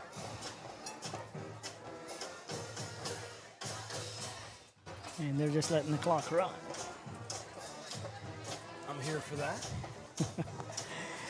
Belton trots back onto the field with the next play call. And we'll be down to around the minute and 30 point of the fourth quarter. Shotgun formation for Belton. Single back in the backfield. That'll be Paulus. Hand off to him. Boy, stack him up, rack him up right in the backfield and drive him backwards, forward progress. Probably got him up to around the 43. Yeah, I think that was I believe that was number 15. Marco back in there on the tackle. No, Paulus on the carry. Credit him for progress, but loses maybe 1 yard on the play. Braden O'Neal on the carry. Belton remains in at quarterback. And Paulus will be the long back in the backfield. Two receivers far side, one to the near side. Swanee in a 5-man front. They have some kind of blitz coming, and we jump off sides once again. That will stop the clock. Maybe. Yeah. That's stop the clock and just getting a little bit eager on defense. second time this drive. Yeah, big number 44 out there for Swanee. Just a 9th grader, Shane Wright. Got a good future ahead of these dogs, these younger dogs, old juvenile dogs. Juvenile, that's right. Bishop Kinney out of the huddle up to the line of scrimmage. Belton will be the quarterback. Single back in the backfield. That'll be Paulus. And here's the snap from center. Hand off to Paulus, straight ahead, runs into the back of his offensive line. The Dogs stack him up just as he crosses the 50. They'll spot him down around the 49. That should be the last play of this football game. And I think it will be. And the old Dogs of Swanee go down in the kickoff classic, 42-35. And we'll take this big break on rivercountrysports.com. Oh, my.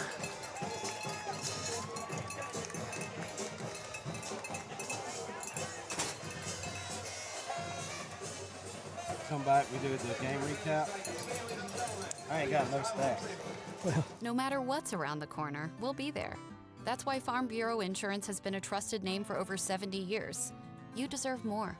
You deserve a promise. Local people, great rates, friendly service. That's the Farm Bureau Insurance promise. Farm Bureau Insurance, serving Florida for over 70 years. In Suwannee County, you'll find Farm Bureau in Branford and in Live Oak. In Branford on Drain Street, phone 935-1274. And in Live Oak on Dowling Avenue, call 362-1274. Farm Bureau Insurance. What's up, guys? Welcome to Van Carpet One. For 78 years, we've been your local family-owned and operated floor covering store, and we can't wait to serve you. Let's go check out some of the stuff we've got and say hey to the guys. Hey guys, this is Michael Van here at Van Carpet One. Wanted to show you our huge display of carpet. Got about 1,000 rolls for you that we can order. We also keep about 100 in stock that are on clearance, so please come down and give us a visit. We appreciate it. Come in and see the largest tile collection in North Florida. Van Carpet One has every tile you could possibly imagine. If you can't find it here, they don't make it. Guys, take a look at this. This is just some of our options in waterproof vinyl plank, where we have the largest selection anywhere around here, including over 70 pallets in stock, ready to go right now. Come in and see our fantastic selection of elegant hardwood too, followed up by fantastic service that you expect from a company like Van Carpet One. Come on in and see us. We can't wait to serve you. And that's a boom shakalaka. Your one-stop auto shop, J&W Automotive. You know, at J&W, they do paint and body work. Yeah, collision repair, paint jobs, bumper repair. They'll handle your insurance claim for you. At J&W, no job is too big or too small. They also sell vehicles, repair vehicles, retire vehicles, plus front-end alignments, AC work, computer diagnostics. They cut and program keys. They are your one-stop, all-in-one automotive shop. J&W Automotive. Highway 129 North in Live Oak. Call 364-1377. Online at jwautos.com. Back here at Bishop Kinney High School, and the Dogs of Swanee fall defeating the kickoff classic 42-35, but a pretty good ball game. The Dogs showed a lot of battle, and Bishop Kinney shows they've got a pretty good team again this year. Yeah, we can start with Bishop Kinney. They do have some great athletes, a good team, but I saw a lot of resiliency and a lot of, flashes of really good things to come for Swanee. Up until, midway in the third quarter, the game was, not out of reach. We were going punch for punch, kind of with the probably the favorite coming in, and then even when the as you call them, the juvenile dogs come in, they don't miss a beat. They don't quit. There's no quit in them from the top all the way down to the bottom. That's just a testament to the coaching, players, preseason conditioning. You get through this game, looks like relatively unscathed. You got a lot of good things happen. Some things that happen, you're going to have those normal mistakes and kind of probably some jitters and missed assignments. They got some tape laid down that they can look at, get better, because don't look now, but next week you got the old big bad Columbia Tigers coming over from Lake City. So coming to the dog house, and we're going to fight for that old oaken bucket. With that, we'll take a break on rivercountrysports.com. Shipping stress? No thanks. At the UPS store, it's packed fast, shipped smart, and made fun. Bring your package, track it with ease, and trust them with your most fragile stuff. They even handle Amazon returns. Plus printing, mailboxes, notary, yeah, they do it all. They even do large format printing. Pack it, ship it, love it. Only at the UPS store of Live Oak. Hi, my name is Catherine Haney. My grandfather and my dad, Wes Haney, have been selling and servicing Chevrolets in the Swanee Valley area since 1968. I'm here with my brothers, Weston and Jonathan. We want to tell you why Wes Haney Chevrolet is the best place to buy a car. At Wes Haney Chevrolet comes down to two things: low prices and excellent customer service. You are a part of the family just as much as we are. Your happiness is my dad's first priority. He will always fight to make sure you get the best deal and the best experience. My dad doesn't play games and he doesn't charge dealer fees, so we can always get you the best price. We have amazing incentives this month to put together a great deal on any Chevrolet car, truck, or SUV. The best built, longest lasting vehicles on the road. We guarantee a better deal and customer experience than you can get anywhere else. We would love to show you our beautiful selection of new and used vehicles. We are located in Live Oak, Florida on Highway 90 East. I can guarantee our dad will give you the best deal, and we are excited to earn your business. This is Wes Haney, and as always, no dealer fees, no games. Come see my team at Wes Haney Chevrolet. Rapid Fiber Internet's locally owned and operated, powered by Swanee Valley Electric Co-op. Our local employees are dedicated to providing a world-class customer experience to each of our Swanee Valley Electric members. Make the switch today to Rapid Fiber Internet's 100% fiber to the home internet system. To learn more about Rapid Fiber Internet, visit rapid-fiber.com. Again, that's rapid-fiber.com or call 866-64-RAPID. Back here at Bishop Kenny, and great ball game. The coaches have some things to work on. The players have some things to work on, and hats off to all those coaches: Hall, Gaddy, Bean, Green, Brumbaugh, Wilder, Carter, Dukes, Allen, Hurst, Filial, Fryer, and Lionel Torres. And boy, next week, just like you say. Next week, the rivalry that, I'll tell you what, it's been kind of lopsided lately, but I think it's about time that Swanee maybe shows them that we're back and we're headed in a positive direction. So I really do feel good going into next week, I'll be honest. Ought to be a great football game. Need to tune in if you can't be there, and we'll take another break on rivercountrysports.com. It's a bit of a road trip tonight as the Dogs travel to Jacksonville to take on the Bishop Kenny Crusaders. Make Live Oak Jewelry your one-stop jewelry source. For rings, bracelets, gold chains, and earrings, you'll find it all at Live Oak Jewelry. We're also your source for loose or mounted natural or lab-grown diamonds, and find out the difference between the two. It's all at Live Oak Jewelry, proudly serving the Swanee County area for 79 years. Carl, it's hurricane season again, and you still haven't cleared last year's debris. When you gonna get that done? I just don't know when I'll have the time. Besides, there's too much for me to do all by myself. Well, if you can't get it done, I know someone who can. Morgan Tree and Debris can make short work of those trees. Give them a call today and stop worrying. Morgan Tree and Debris has all the right machinery to give you the results you need. Contact them at 386-249-0472. Tell them you heard about them on River Country Sports. In the heart of the red zone is where the game is won, and you need a dealership that knows about scoring big. At Roundtree Moore Ford, we've scored this area's largest selection of new and pre-owned inventory. And right now, we're scoring rates as low as 0%. It's time to get out of the stands and score big in the Roundtree Moore Ford red zone. At Roundtree Moore Ford, the customer always wins. So make your next ride a touchdown at RoundtreeMoreFord.com today. And welcome back here one more time, the last time, to Bishop Kenny High School. Swanee Bulldog football on RiverCountrySports.com is brought to you in part by Farm Bureau Insurance, Van Carpet One, Swanee Parks and Recreation, J&W Automotive, Wayne Fryer Homes, Beef O'Brady's, and the Live Oak UPS Store. Kinetic by Windstream, Roundtree Moore Ford, sponsoring the old Red Zone. Bennett's Glass Company, Live Oak Jewelry, Morgan Tree and Debris, Swanee County School District, Wes Haney Chevrolet, Swanee Graphics. The pregame brought to you by Bean Painting with the Coach's Corner. Halftime Hunter Abercrombie, your Edward Jones financial advisor for Suwannee County Player Spotlight. Scoreboard sponsor, Tippins Insurance Agency. To contact River Country Sports, email us at rivercountrysports@gmail.com. That's rivercountrysports@gmail.com. Thank you again to the River Country broadcast team, the streaming producer, Tammy Neal, camera operators, Dusty Morgan, Sawyer Brooks, on color tonight, myself, Matt Campbell, and the legendary play-by-play, and I'm going to go ahead and say it, Hall of Famer, oh my, Andy yeah. Day. Good night, everybody. Notice that he's being inducted this past week.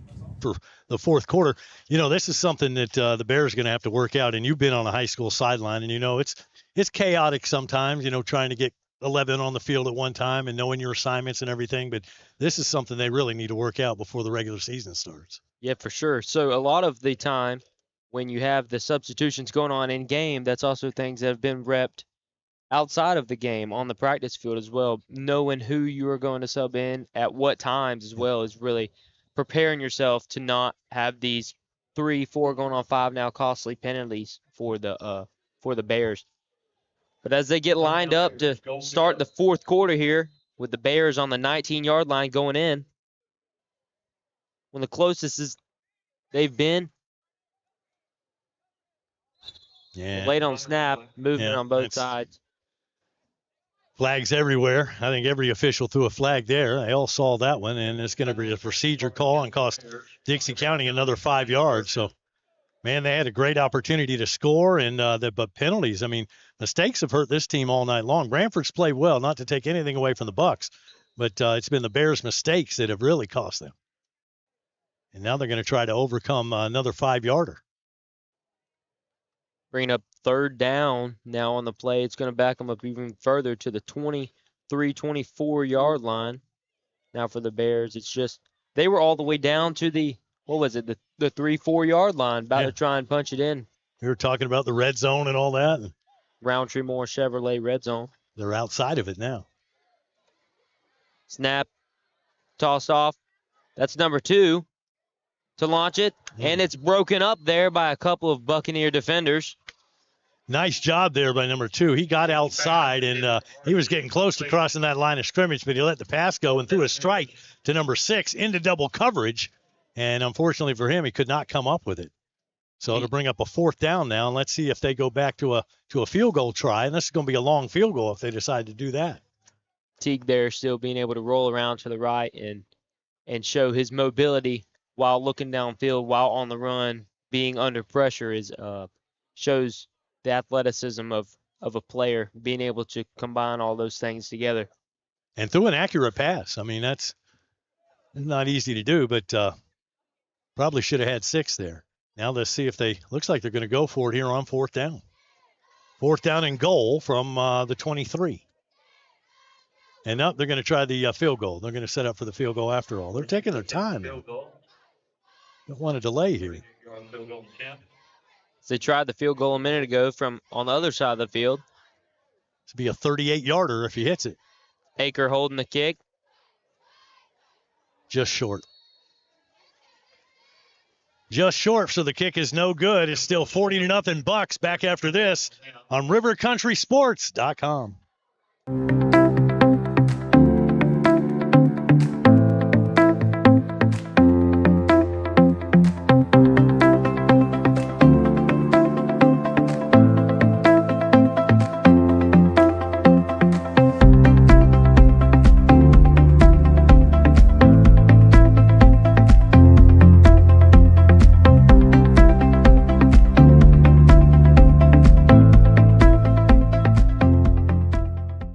Play and you can look down, and we are back. We are live right here at Bruce Boyette Stadium here in Cross City, the Dixie County Bears. I went to the high school, by the way. The stadium's not at the high school. You went to the high school. So where was the high school at? High school turned the other way on 19, and very nice high school. But so just a little bit. That's the same thing over in Live Oak, though, right? With the Bulldogs having to. Not a lot of teams have that, though. Right. A lot of the teams, which they've got the field there, but then the rubber track that they put in over in Live Oak, that's at a whole different facility as well, isn't it? Yeah, that's their practice field over there at the high school. but still playing downtown at Langford Stadium or the Swanee Bulldogs. So you believe that in continuation for the Bulldogs, you believe they're going to continue playing at Langford Stadium there for the next while, or build a new stadium, or what's it look like there? Nah, that's home sweet home, baby. That's where they're going to stay for the foreseeable future. Looks like the Bucks have made some rotations here, getting decently into the fourth quarter as Land hands the ball off to Capella there as he makes his way around the right side. That's 28 Carson Capella with the nice run. Able to maneuver around some tackles. Finally brought down around the 41-yard line. Number 15, Chris Blakely with the tackle for the Bears. Big run there, though. That gave him the first down. Got the ball all the way out to the 40-yard line. So the Bucks may not be done with scoring. I imagine they'd be a little bit conservative here, though, with a 40-0 lead. Just try to run new players in and out. No, I was wondering if we're going to see a different quarterback here in the second half. It's still number 4 out there running things, getting his work. I believe the next quarterback that they've got outside of a receiver type like number 0, Reese Vaught, that played some quarterback as well last year, more in Wildcat formation, is your JV quarterback. Eli Bass there, but still able to fill in and do what is needed to. They still have that, what is it, the 6-quarter rule or something? If you can play so many quarters at JV, you can still come up and play varsity? 6-quarter, yes, sir. So that's what you've seen out of players like Trent Land and your running back Ollie James and your other back Cole Poindexter, number 9. That's what you've seen out of some of them. They play 2 quarters of JV, and then, which was good because it gave your younger guys on JV a chance to get some work there in a game setting, and then allowed for your older guys to be able to play all 4 quarters if need be on Friday nights as well. Official timeout on the field. The clock stops with 6:33 to play in the ball game. Back after this on rivercountrysports.com. Thank you. This is Jeff Mosley. And this is Lance McCray. At Roundtree Moore Chevrolet. Yep. Jeff likes football so much, he thinks it's a good idea to play football while he's playing golf. We both think football is the most important sport ever made. Yes, it is. Jeff and I both agree, and we can both agree on that since we both played football. Yes, it is, Lance. Go get them, boys, and hope to see you down at the store. Hall of Fame presentation next week as we recognize. We're back here on rivercountrysports.com with 6 minutes, 33 seconds left to go in your fourth quarter with your Branford High School Buccaneers up 40-0 over your Dixie County Bears. We're taking a look here as Branford walks back up to the line, looking to see what they can do with the ball on the 35 going out, which is first down. It's like they had a penalty that would back them up 5 yards before the break. See what quarterback Land can't do right here. Couple substitutions been made for your Buccaneers. In motion, that's Pilkington. Oh, great able cut. Able to cut it back. Great cut. Going around the left side. See some speed out of Pilkington. He's still making his way downfield. Finally brought down just shy of the 30-yard line. Pilkington was one of those guys that you'd find dangerous in the open field because he's also dangerous on the track as well, making an appearance in the state championship this past year. Well, he just showed that, man. He just showed his speed. And, he was headed outside, and then he saw that was blocked, and he cut back inside, and he took off, man. He turned on the afterburners. Into Bears territory now, and the Bucs threatening once again down to around the 35-yard line with a fresh set of downs. Big gain there for the Bucs, able to pick up some good yardage, move the ball all the way down to the other side of the field into Bear territory. As your Bucs got the play out of the huddle, making their way back up to the line. Still got QB Land, Trent Land, number 4 there. Back in the shotgun position. Running back Capella, number 28, behind him. Hands off the ball to the right side. Tried to cut it back to the left, but brought down after a short gain. Nice defensive play there, number 10 in red, making that play. It's Carson Cannon, number 10 there for the Bears, making the play and the stop. after just a gain of about 2 yards there. So good defensive play there. Made the stick. Under 5 minutes to go in the ball game. Bucks with a 40-0 lead, and they look for more.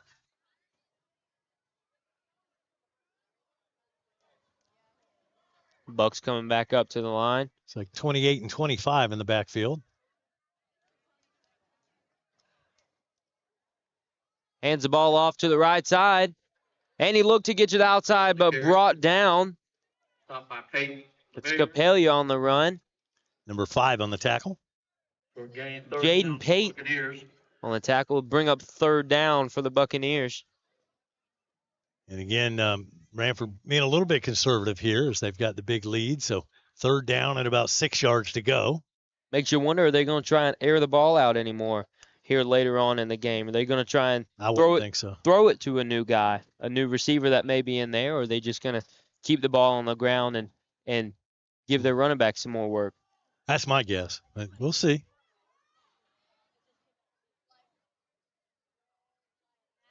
Two receivers wide to the near side. Handed off to the going towards the left. Frazier on the carry. Stop in the That's back. Frazier, number 18, Holston Frazier, with a sweep to the left.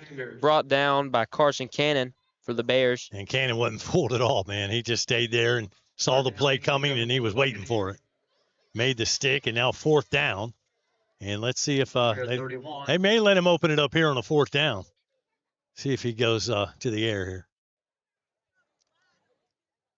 Branford's going to go for it on the Dixie side of the field. And why not running clock here in the 4th quarter?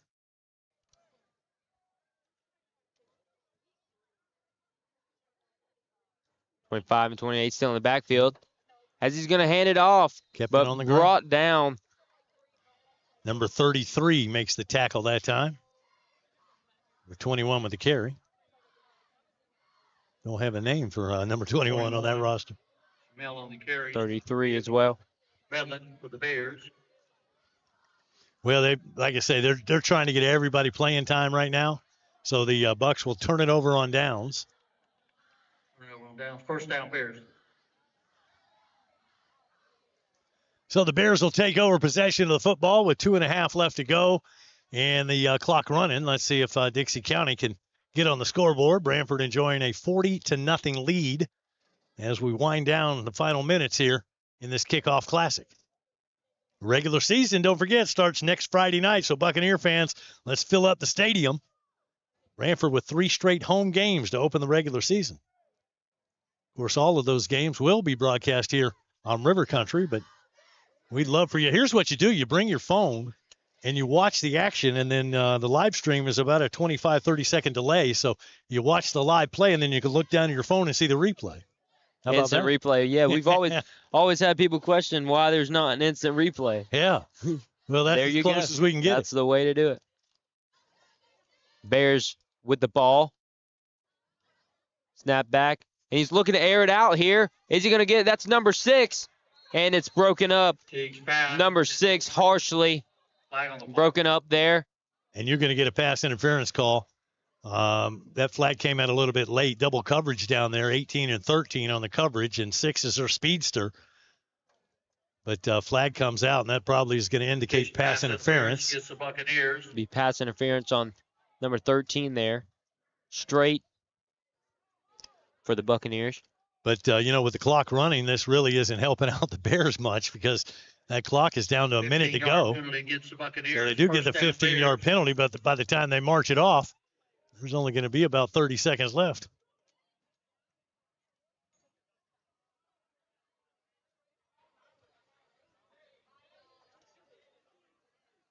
Clock under 45 seconds here.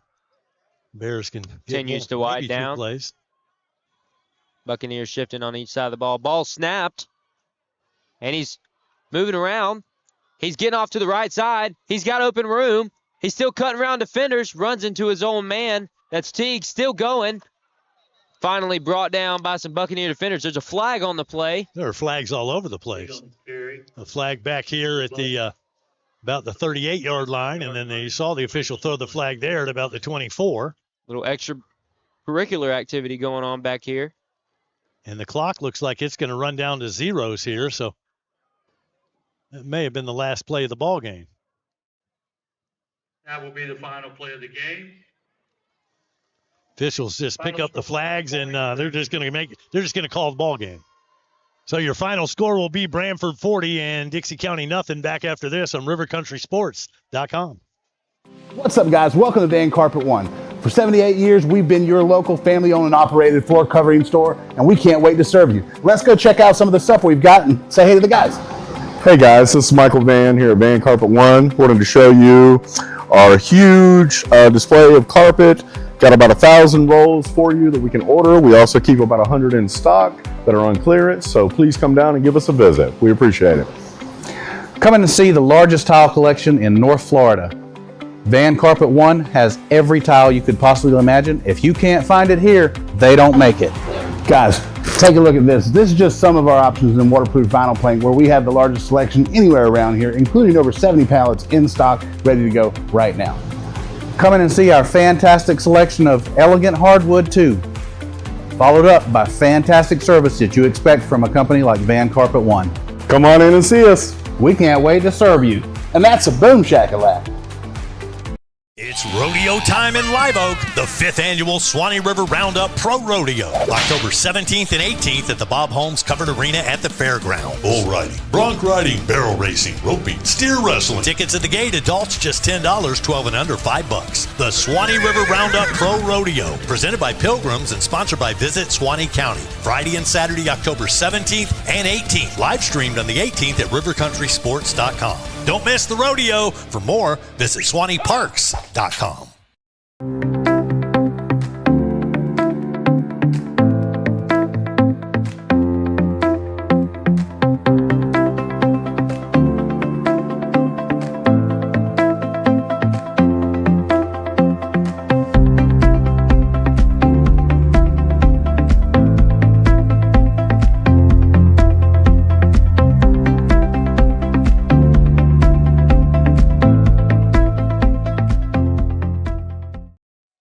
Back here in Dixie County, and love to see this after the game. The two teams get together and have a little prayer session at midfield, and that's always cool for that, show that kind of sportsmanship.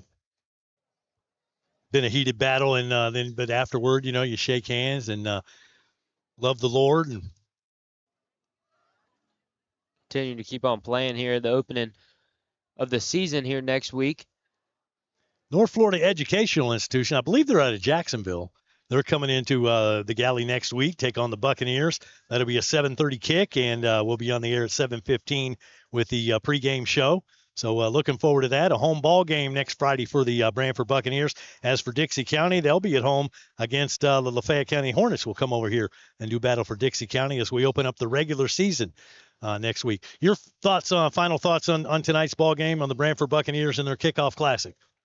So for the Branford Buccaneers tonight, they were really able to really execute and do anything that they really wanted to. I mean, they were able to throw the ball early. You've seen passes complete to guys like number 8, Trip Schultz, guys like number 0, Reese Vaught there with the fade into the end zone. Touchdowns called there, but then also being able to execute the run game on the ground as well. Guys like James starting it off early and being able to transition to other players, including T.C. Smith, number 6, and 28, Carson Capella, all able to get the run game done as well. Yeah, and, they have a lot of weapons. Defense looked good, and it was just an all-around great performance tonight for the Branford Buccaneers. So congratulations, Bucks, get the win, 40-0. That's your final score here in this kickoff classic at Dixie County High School. Back to wrap up the broadcast right after this final timeout. It's rivercountrysports.com.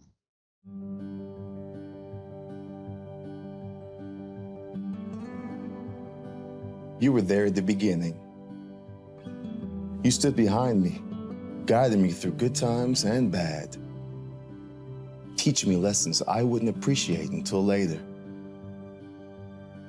preparing me for the day when you couldn't be here. What you've given me, I'll carry wherever I go. And because of your planning, I know I'll go far.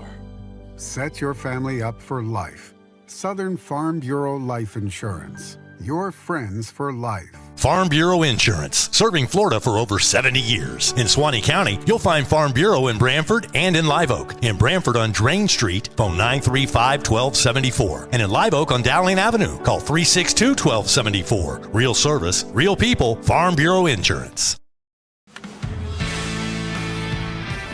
This is Jeff Mosley. And this is Lance McCray. At Roundtree Moore Chevrolet. Yep, Jeff likes football so much, he thinks it's a good idea to play football while he's playing golf. We both think football is the most important sport ever made. Yes, it is. Jeff and I both agree, and we can both agree on that since we both played football. Yes, it is, Lance. Go get them, boys, and hope to see you down at the store. From the heart of Suwannee County, it's River Country Sports, your exclusive home for local high school sports, live events, and all the hometown action you care about. Catch every touchdown, buzzer beater, and big play, streaming live and on demand at rivercountrysports.com. Proudly supporting all of Suwannee County. This is River Country Sports, your teams, your town, your stream. Well, your first broadcast, Jackson, what'd you think? It went well. I believe it went well. We were able to, a nice game, honestly, to have as the first broadcast. It'd be tough to be on the road in the bleachers and not have the game turn out like we'd wanted it to, but be able to call the game as well as announce for the Branford players in a positive light. The whole game was good as well. The nice thing is next week you'll be in a press box. You'll have a seat. You won't have to sit in the stands and try to juggle your notes around, and it'll be a much more pleasant experience next week at home. For sure. That'll be nice. It'd be nice to be able to be there in the galley, being able to work and hopefully see Branford come off with the first win of the season. No doubt about it. That's going to wrap up tonight's broadcast. Branford Buccaneers football on rivercountrysports.com is brought to you in part by Farm Bureau Insurance in Branford and Live Oak, by Van Carpet One in their new building on Faith Road in Lake City, by Roundtree Moore Chevrolet, home of the Roundtree Moore Chevrolet Red Zone. You'll find them on Highway 90 East in Lake City, Florida. Also by the Suwannee County School District. Our scoreboard sponsor tonight, Summers Home Furniture. To contact River Country Sports, you can email us at rivercountrysports@gmail.com. We'd like to thank the River Country broadcast team, our streaming producer tonight, Rivers Martinez. Our camera operator was Anthony Woolsey. Our color announcer was Wayne Luttrell, along with Kenny Burt Jr. And Jackson Jones was your play-by-play man. It's Branford Buccaneers football. See you next Friday night. See you Tuesday for the Coaches Show here on rivercountrysports.com.